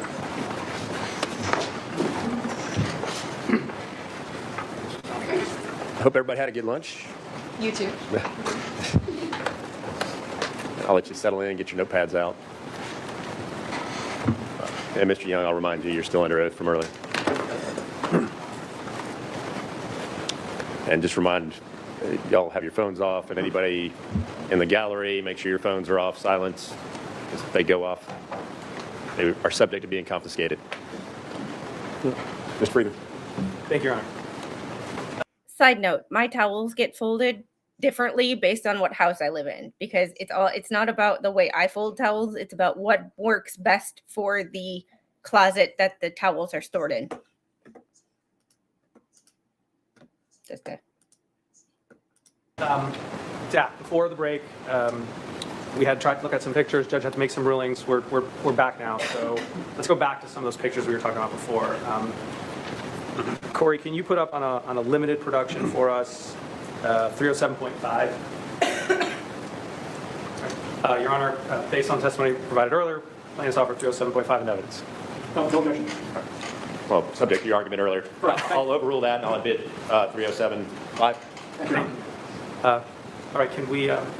Hay, can we publish that to the jury? All right. Zach, is this Misha? That is Misha, yes. Where's this picture taken? That was taken in Vienna, but he was born in Hungary. His father is from Germany, and he's a show dog. Pretty boy. And do you know approximately when the picture was taken? 5 years ago, about 5 years ago.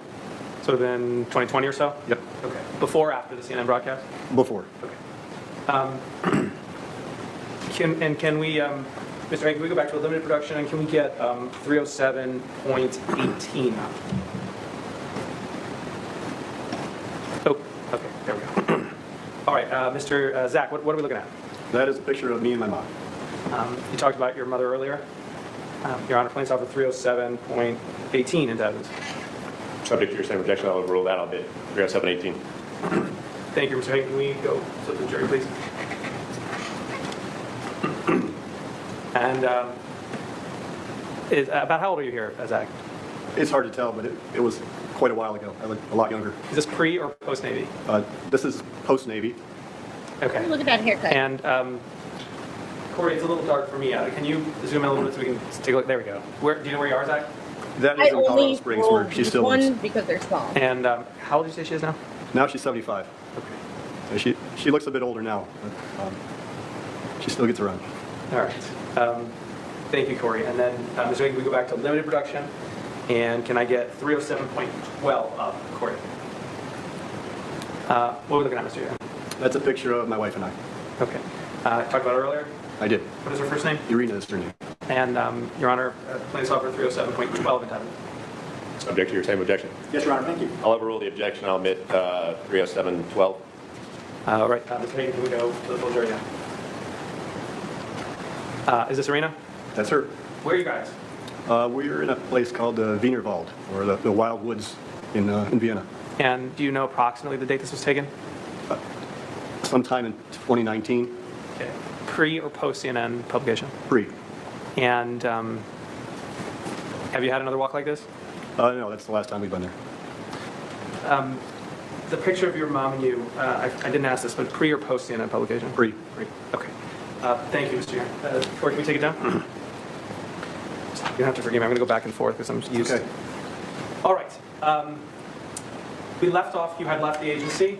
And I want you to leaving the talk now, just so agency. you know where we're Yeah, going. yeah. I want you to talk now about what you did when you left, okay? So what was the first non-government job you did when you left the agency? So the first non-government job was working for a local company in Abu Dhabi, in the United Arab Emirates. They're a very, very close ally to the U.S. Abu We work Dhabi together is fun. all the time. We provide them with a lot of support. And I was doing this for the first time in a commercial context, which was all new to me and very interesting. And maybe I missed it. Did you say the name of the company you were working for? It's called Near East Consultants. It's a boutique consulting company, geopolitical consulting, intelligence, and security. How did you get connected with Near East Consultants? An agency chief of station, which is the highest ranking representative of the U.S. government active, referred me to a contact in this company. They only hire people like me. And when you were working for them, what exactly were you doing for them? We did various work, but some of the more memorable involved providing very, very specialized training to Emirati special forces. And is there a name for that type of training? Yes, it's SEER training, urban SEER.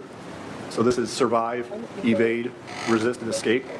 And this is really specialized because it's designed to prepare somebody, a solo operator, that's in a failed state environment or in an active war zone, how they can survive and basically get out of the place alive, evacuate, if you will. What was your role in? Anybody who's been through SEER school can either back me up or fight me on this, but it's basically your own side getting to torture you for a few days and seeing how much you can take before you break, if you break it all. Providing this training? I built the training because I have significant experience in that from the U.S. government, from Blackwater, from the Navy, and I integrated all this for a deliverable for the Emirati client.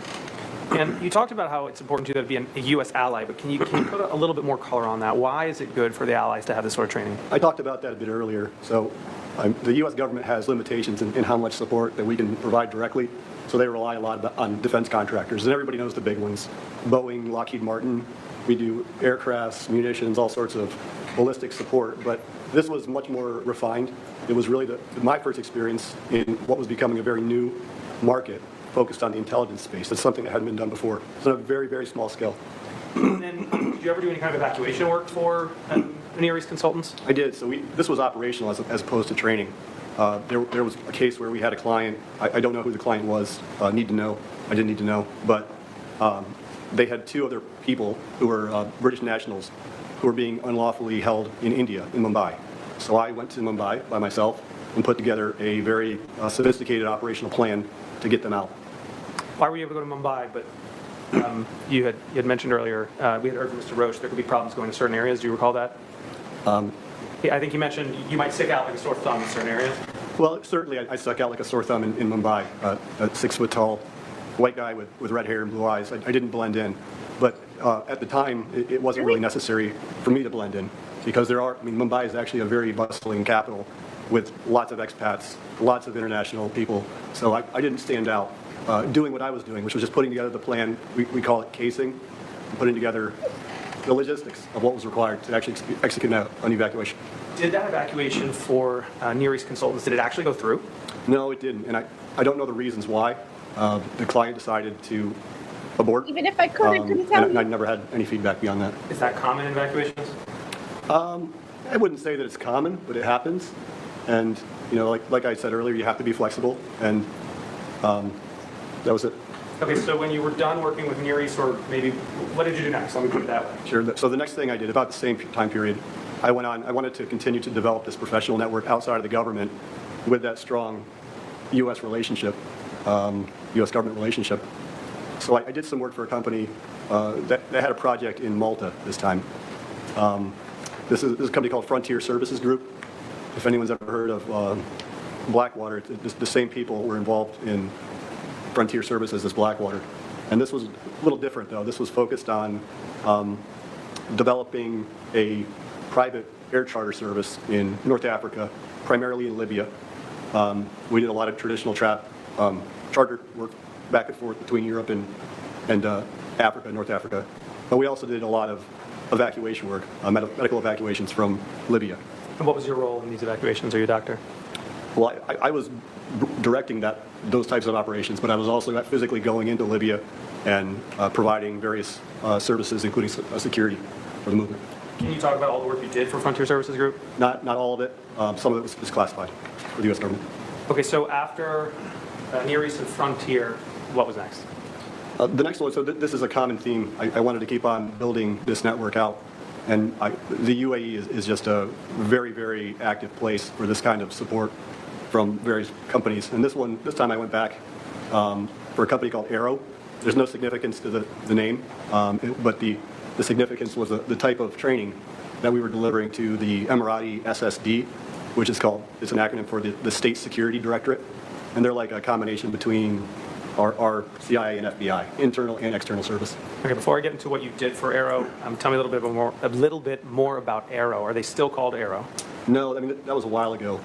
And I haven't tracked the development of the company, but it's turned into a giant defense contractor in the Emirates. In fact, I believe it's the largest one. And what's its name now? That's, what's the name of that one? Is it Beacon Red? Beacon Red, that's right. Just slipping my mind. Beacon Red, it's the largest there. How did you meet the folks at Arrow? I mentioned the same, my network from the U.S. government, it's all referral based. There's no application online, no monster.com, some place to apply online and send a resume. It doesn't work that way. This is a very, very close-knit network, and it's word of mouth. They have to know you personally, they have to have worked with you, they have to trust you. Was this also Station Chief? Yes, it was. Sorry, I'd like to rephrase that. He has served as a station chief, but his background was a little bit different. We call it a NOC. It stands for non-officially covered officer, and I can explain what that is if it's helpful. Please. So, in that agency, you have typically the people that go out and collect information, human intelligence, we call it, are called operations officers, and they go overseas and they pretend to be diplomats. They typically pretend to be State Department. So they're still official representatives of the U.S. government, but they don't really work at the State Department. And that's the vast majority of what they do overseas is that model. But there's some places where if I show up to some conference in, we'll say, Dubai, a nuclear conference, and I say, hi, I'm Zach. I'm with the U.S. government from the State Department. And I'm introducing myself to an Iranian scientist who's involved in their ballistic missile program, who's there for the conference. They're going to run away. And it doesn't matter what part of the U.S. government you're from, you're the U.S. government. So the NOC, the non-official cover, is a way more sensitive and very small part of that group. And these are the people that have the most advanced training, training beyond what an operations officer gets. Because NOCs have to be able to operate effectively by themselves in areas that are especially challenging. They're called denied areas. These are places like Iran, North Korea, China, Russia. These are places where you show up as somebody from the State Department, you're going to have some problems. So we have to have more advanced training, more advanced, we call it cover, and that's what a NOC is. And so was it a NOC that introduced you to Arrow? It was. And talk to me, what did you do at Arrow? Arrow, we were the same types of training, but a lot more of it. We did it for the Special Forces, and we also did it for SSD. It was basically rebuilding their entire operational platform for their case officers, their versions of an operation officer. It involved a lot of client interaction, working with them daily to see how they perform, how effective they are, and then rolling out training to help them get better and become better partners for the U.S. The whole idea behind this is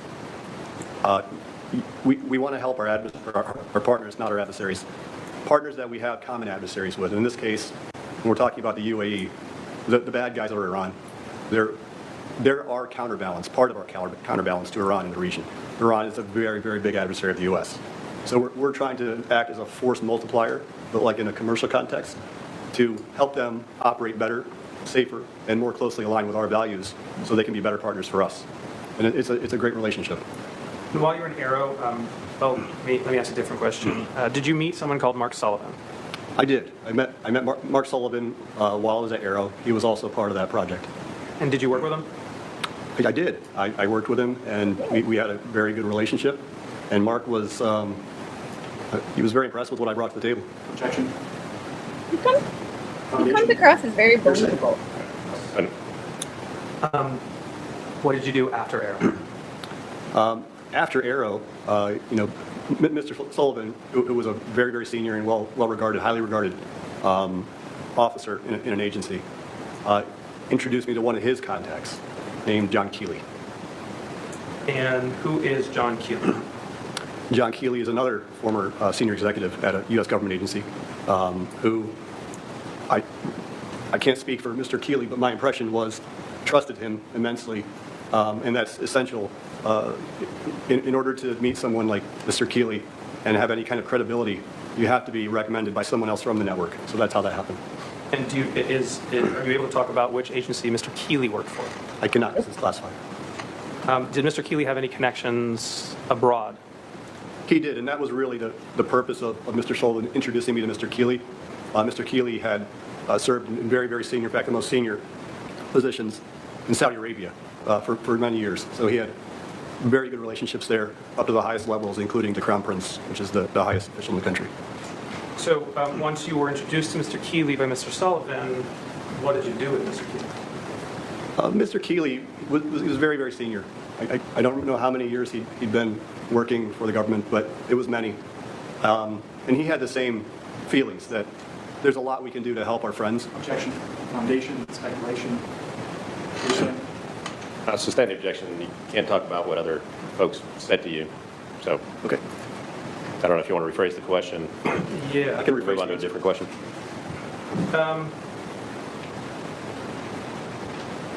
Can we see you briefly at sidebar? I think there's a reason it All right. yeah. Sidebar. I don't know. I like Zach, but he just looks so sad all the time. Doesn't he? He's just like, he doesn't want to be there. Like, I don't blame him, but. And he seems like he's walking on eggshells about what he can and can't say. And if there's going to be any fallout from what he does say. Are you eating raspberries? Yeah. Are they yummy? Thank you. They're delicious. Okay. Hang on. Oh, yep. Sorry.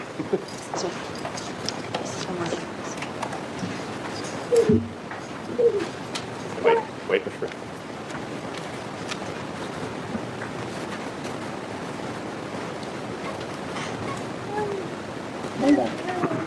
I got a question from the jurors. And what I was going to say is, if there are questions for the witness, hold the questions. It looks like it's a question for the witness, so just hold the question until the end when the witness gets done testifying. You can keep a running list of whatever your questions may be. This is one thing I love about Florida trials, and I've only seen it in Florida.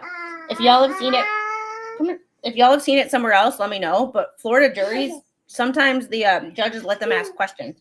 So you get literally questions straight from the jury, and it's amazing. So sometimes what the some questions that you think the lawyers should have asked, the jury asks. It's amazing. And then submit those at the end of the witness's testimony, and I'll ask y'all to submit those at that point. Okay? But otherwise, I'll give this for right now. I'm going to give this to the clerk, but whoever submitted it, go ahead and keep a running list of your questions, and we'll hold them till the end. Okay? All right, Mr. Friedman. Okay. Sorry. Zach, we're talking about Mr. Keeley. Yep. Why were you brought in by Mr. Keeley? I was brought in because of my experience in developing and delivering and training in these areas that I knew that he was interested in. And what were the areas you were working on with him? What was that area he was interested in? So it's something that developed over time, and that's why it was necessary for me to be part of that. Mr. Keeley was involved in very high-level discussions in Saudi Arabia. He knew, I can't speak for him, won't speak for him. We all know, because we've been in the space for a long time, the Saudis are one of our most important allies in the region. They have a bad reputation sometimes, but You know, they are definitely one of our most critical allies in the region. They are a significant part of the counterbalance to Iran, which is one of our biggest enemies. It's a fact. Which is sad because they have some significant human rights violations. Significant. All these people, like all these protesters over here that are like, you know, gays for, you know, certain countries, or, you know, queers for this or queers for that. Go over to Saudi Arabia and say that, and you might have some serious issues on your hands. You might never come back.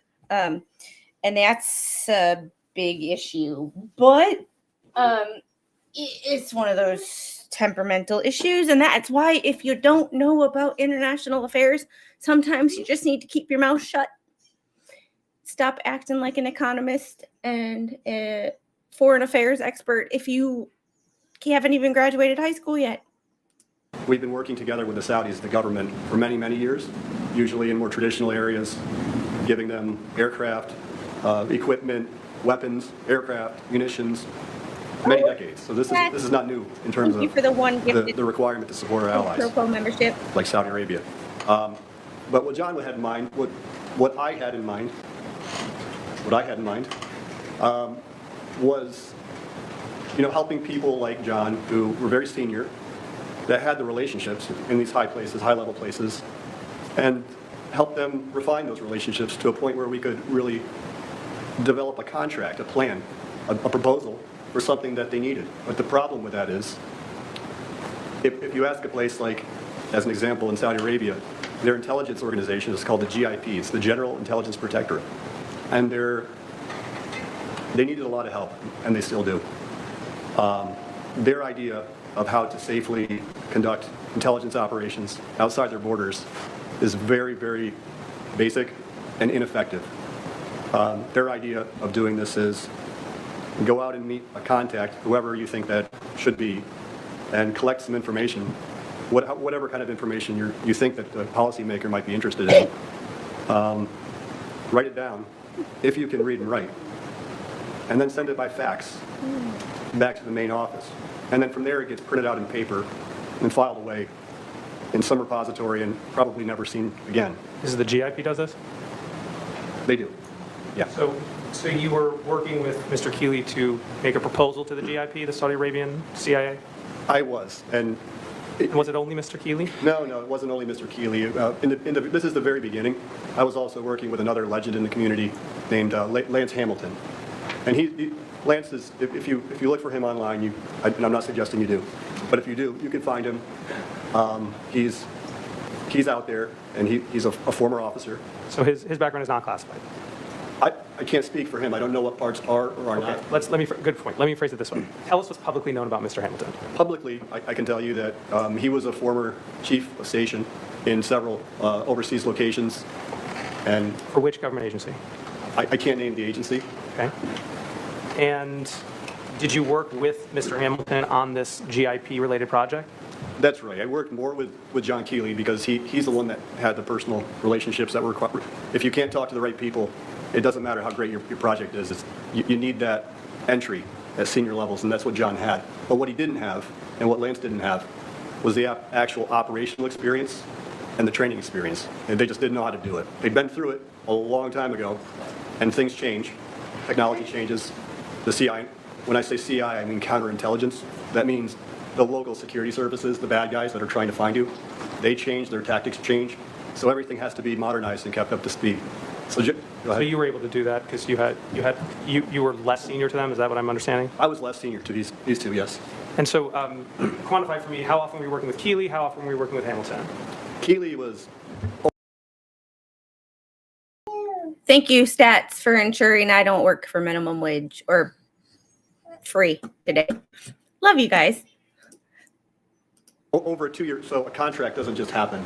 You know, the client has an idea, the Saudis, for what they want, and they always want intergalactic space travel before they even master the basic principles of flight.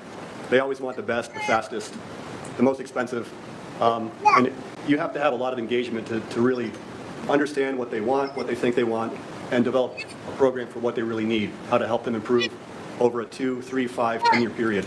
You don't just start running marathons. We call it crawl, walk, run. You master the basics, and over time and repetition, basics become advanced. So that was what we had to do in Saudi. And did you eventually get to a place where their contract was signed with the Saudi government? We did, but it took some time. Contracting takes time. Did you help build that contract? Of course, it was a 2-year period where I was working with John and Lance. And could the three of you, Lance Hamilton, John Keeley, and Zach Young, just go to Saudi Arabia and get them to sign a contract? Not sure I understand. Sure. Did you need a company behind you, or could you do it just with the three of you? We did a lot, just the three of us. Okay. But you know, I was really guiding the development of what became a contract.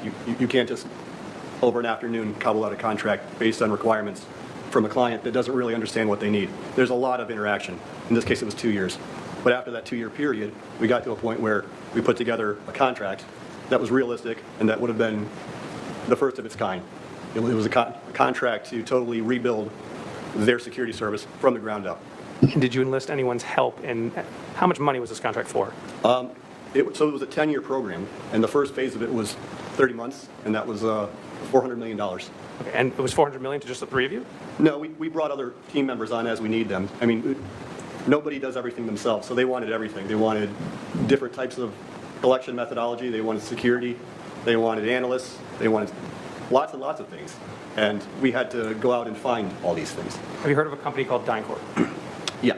And did you approach DynCorp about this? Yeah, DynCorp was brought on later. You know, we had to understand what the opportunity was before we're going to get a company like DynCorp to come on and support it and put their label on it. Tell us, what is a company like DynCorp? DynCorp is one of the largest defense contractors in the U.S. They help out. They do lots of different types of contracting. This was new for them. I think you said it took about 2 years to build this contract or so? That's right. So after the contract was built, and did DynCorp come on board? They did. I mean, this is a flagship project, and they were very interested, and they understood that we need a lot of traditional, we'll call it back office support, and we needed legitimacy, the corporate legitimacy that DynCorp brought to the table. So we were partnering with DynCorp. And so who were the parties to the contract? The Saudi Arabian GIP, and who was the other counterparty? DynCorp. DynCorp. Yep. And then did your relationship with DynCorp develop after that? Oh yeah, of course it did. Okay. And were you hired by DynCorp I was the first person they hired. I mean, for this project? they had to wait until the contract was signed and funded before they start onboarding people. That's very typical in the defense space and contracting. But as soon as we had the contract signed, before the ink was dry, I had an offer. Okay. Corey, can we get a limited production of Plaintiff's Exhibit 19? Sorry. Oh, it's in. Sorry. Your Honor, I've been advised by my partner that Plaintiff's Exhibit 19 has been admitted to evidence, so can we show the jury Plaintiff's Exhibit 19? Yeah. You agree is it already admitted, 19? Okay. Thank you. Pull it up on all monitors. Okay, and despite my glasses, I can't see, so I'm going to pull it up here. Your Honor, can we just make sure? There we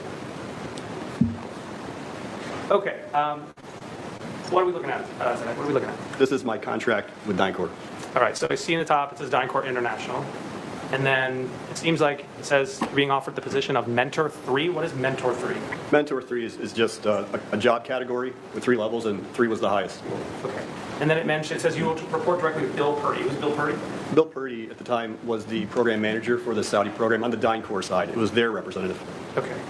And can we go down to the salary? There we go. And what was your annualized salary over there? It was $361,000. And then can we go down to the next paragraph, Corey, the one with severance in it?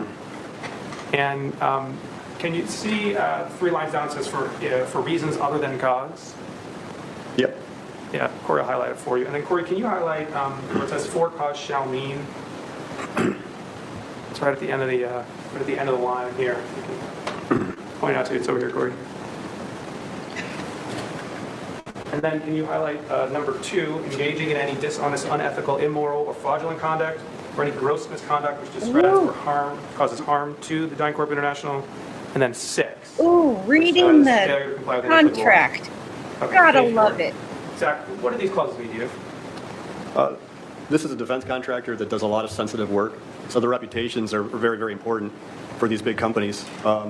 Most of the people involved in these companies have clearances, but more importantly, the company has a reputation, so they don't want anybody that's involved in any crimes, involved in any dishonest, unethical, fraud, anything that It says it very well. Which Anything that you causes accused harm me of in your- to DI. Discredits or causes harm to DI. It's their reputation. That's what this clause is for. And what would be the consequence if you did these things? And I think that it's called severance up at the top. Court, could you highlight severance for us at the top? Thank you. What would be the consequence if you did these things in your mind? You'd be severed. You'd be terminated. And then Corey, can you go to the next page on page 2, right at the top, it says intellectual property, yeah, we zoom in on that.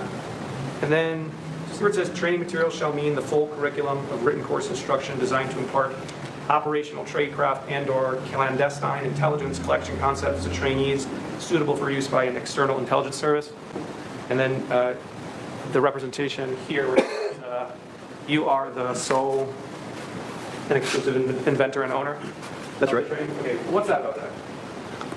This is the part that I brought to the table, that I was the one that was delivering, developing the operational tradecraft, the clandestine intelligence collection concept. This is from me. And then, was this the final contract you entered into with Bancor? No, this is the initial one, but we had to do a new contract to comply with local Saudi business law. Okay, so let's bring up, which has already been into evidence, Judge, Exhibit 24. Is this the contract you were just talking about a second ago? Yes, this is it.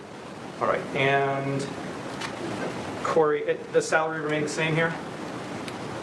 No.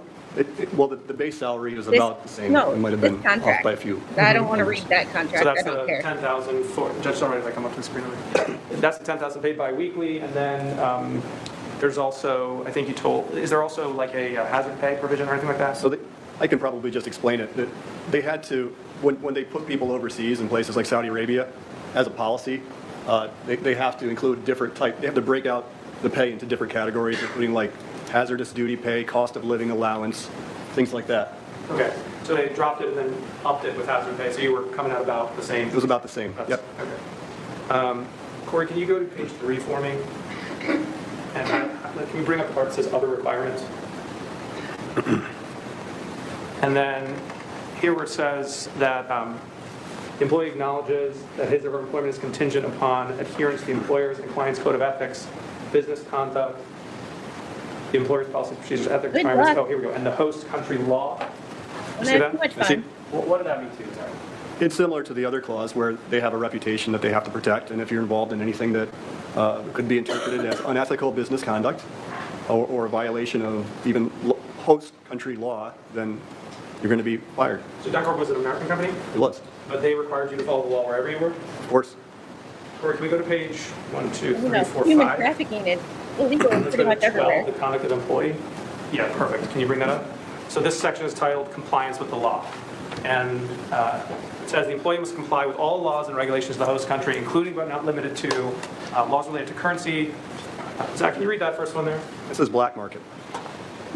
So the employee must comply with all laws and regulations of the host country, including but not to the laws related to currency, black market, prostitution, drug use, and alcohol use. What does that mean to you, Zach? Get 'em! In Saudi Arabia, these things are all illegal. Alcohol is legal in the U.S. It's not legal in Saudi Arabia. So it's included in the bucket of all those other things which are obviously illegal. Okay, and then the next sentence also requires you to fulfill the law. Is that right? The employee must comply with applicable laws and regulations of any country where the employee is a citizen or resident. That's right. Was compliance with the law a big deal to Dankor? Very much so. Which is standard for a defense contractor. Objection. Foundation. Overrule that. What about the clause black marketing here? You explained drug use, you explained alcohol use. There's an express reference here requiring you contractually. Is there express contract reference, requiring you to not engage in black markets? It's right there. And what did that mean to you? It means what it means to, I can't speak for everyone, but it's an obvious definition. It means illegal or illicit trade. Can you, Corey, can you go down to the termination section 18 where, let's see, page 7? And, okay, that's great, termination for cause. Can you highlight that, Corey? But then I'm going to push you down to page 8. So, man, good. So we're in the termination for cause section, Zach, and can you read for me, I'm terrible with Romanettes, 5, 6, 7, 8. Can you read section 8 for me of what you can be terminated for cause for? The employee violates or is charged with violating any host country law. What does that mean to you, Zach? It means that you don't have to even be convicted. If you were charged with a law, then you're going to be terminated for cause. And then Corey, can we go to D, severance? We'll pick that up. And so, Zach, I think we saw similar language before. Corey, can you highlight 2 and 6 again for me in severance? So here we've got, again, engaging in dishonest, unethical, immoral, fraudulent conduct, causes harm to DynCorp, and 6, failure to comply with any applicable laws. Would you get severance pay if you broke the law, Zach? No, it's, if you violate the law, then you lose severance pay. And this was especially important to me because I actually had a severance package because of my importance to the program. And does 6 say that you have to be convicted, or just that you failed to comply with the law? It says failure to comply. Thanks, Corey. Can you take that down for me? So you mentioned this $400 million contract for 30... 30 months. Okay. And you were involved in drafting that contract? I mean, I wasn't the lawyer who typed it out, but they needed my input for the statement of work. Corey, can we have a limited production of Exhibit 18, please?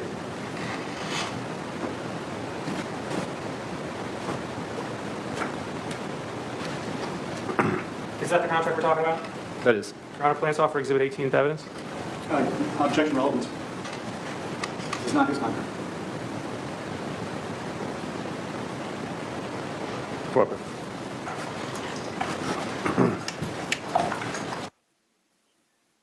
If Randy doesn't put that in a motion, then as much as fun as it would have been to read and as much context as it provides, it doesn't mean shit in regards to either one of the cases. So it once again, it's one of those things of if the judge doesn't know about it. Yeah, Shara shared a copy of it in the video she released yesterday, which is great. I heard about the video. I haven't had the time to watch it yet. However, if Randy doesn't put it in a motion, it's not going to do shit for the case.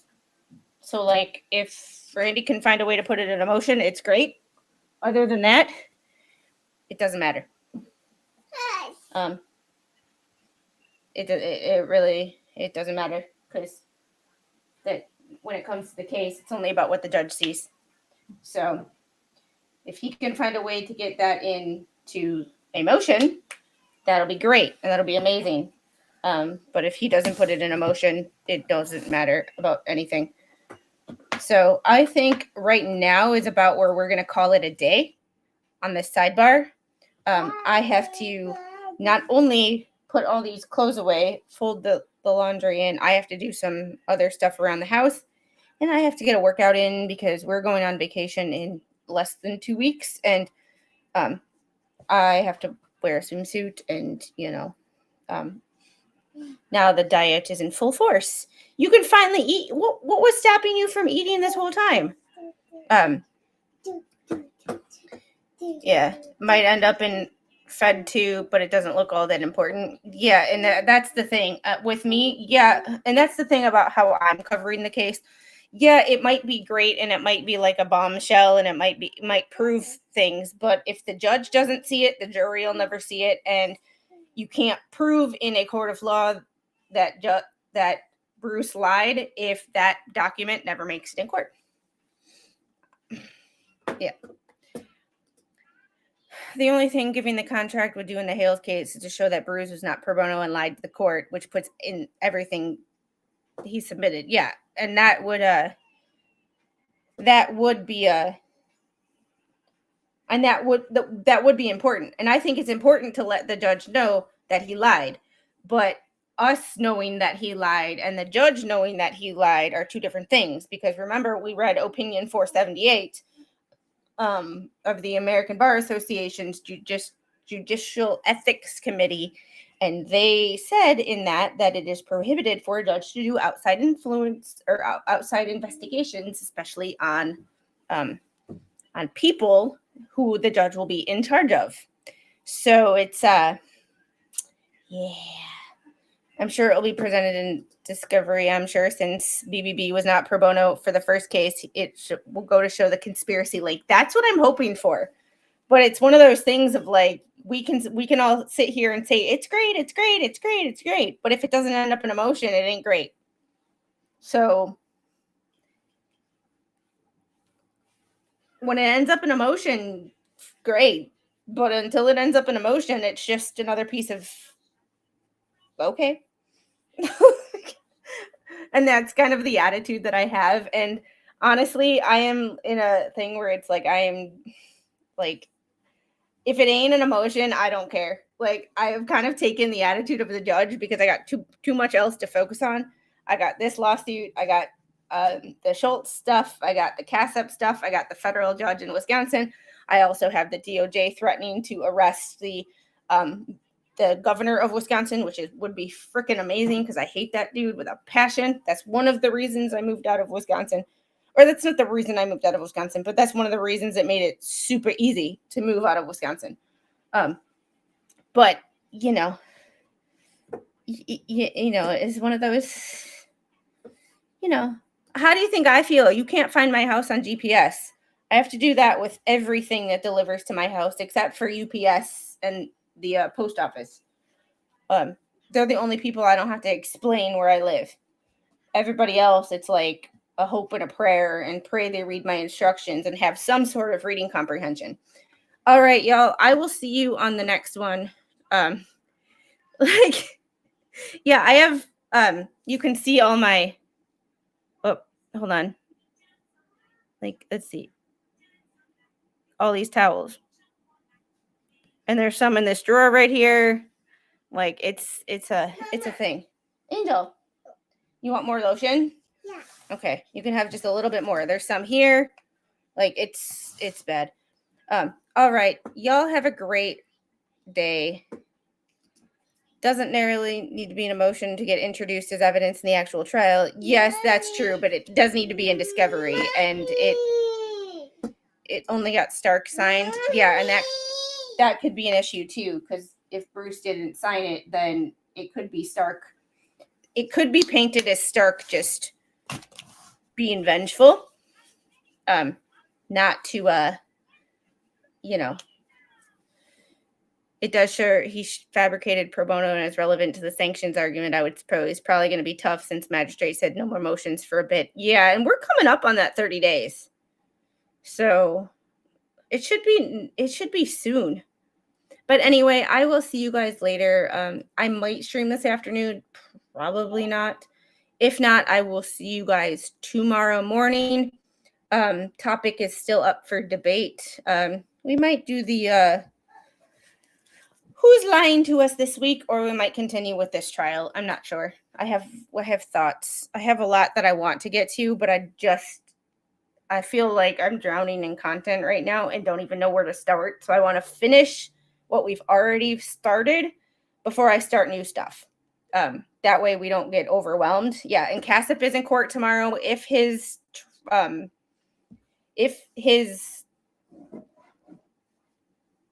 hearing is recorded, we will be watching that. CASEP is the Wisconsin kid who is accused of unaliving his parents and becoming a political extremist with a supposed plot to unalive the president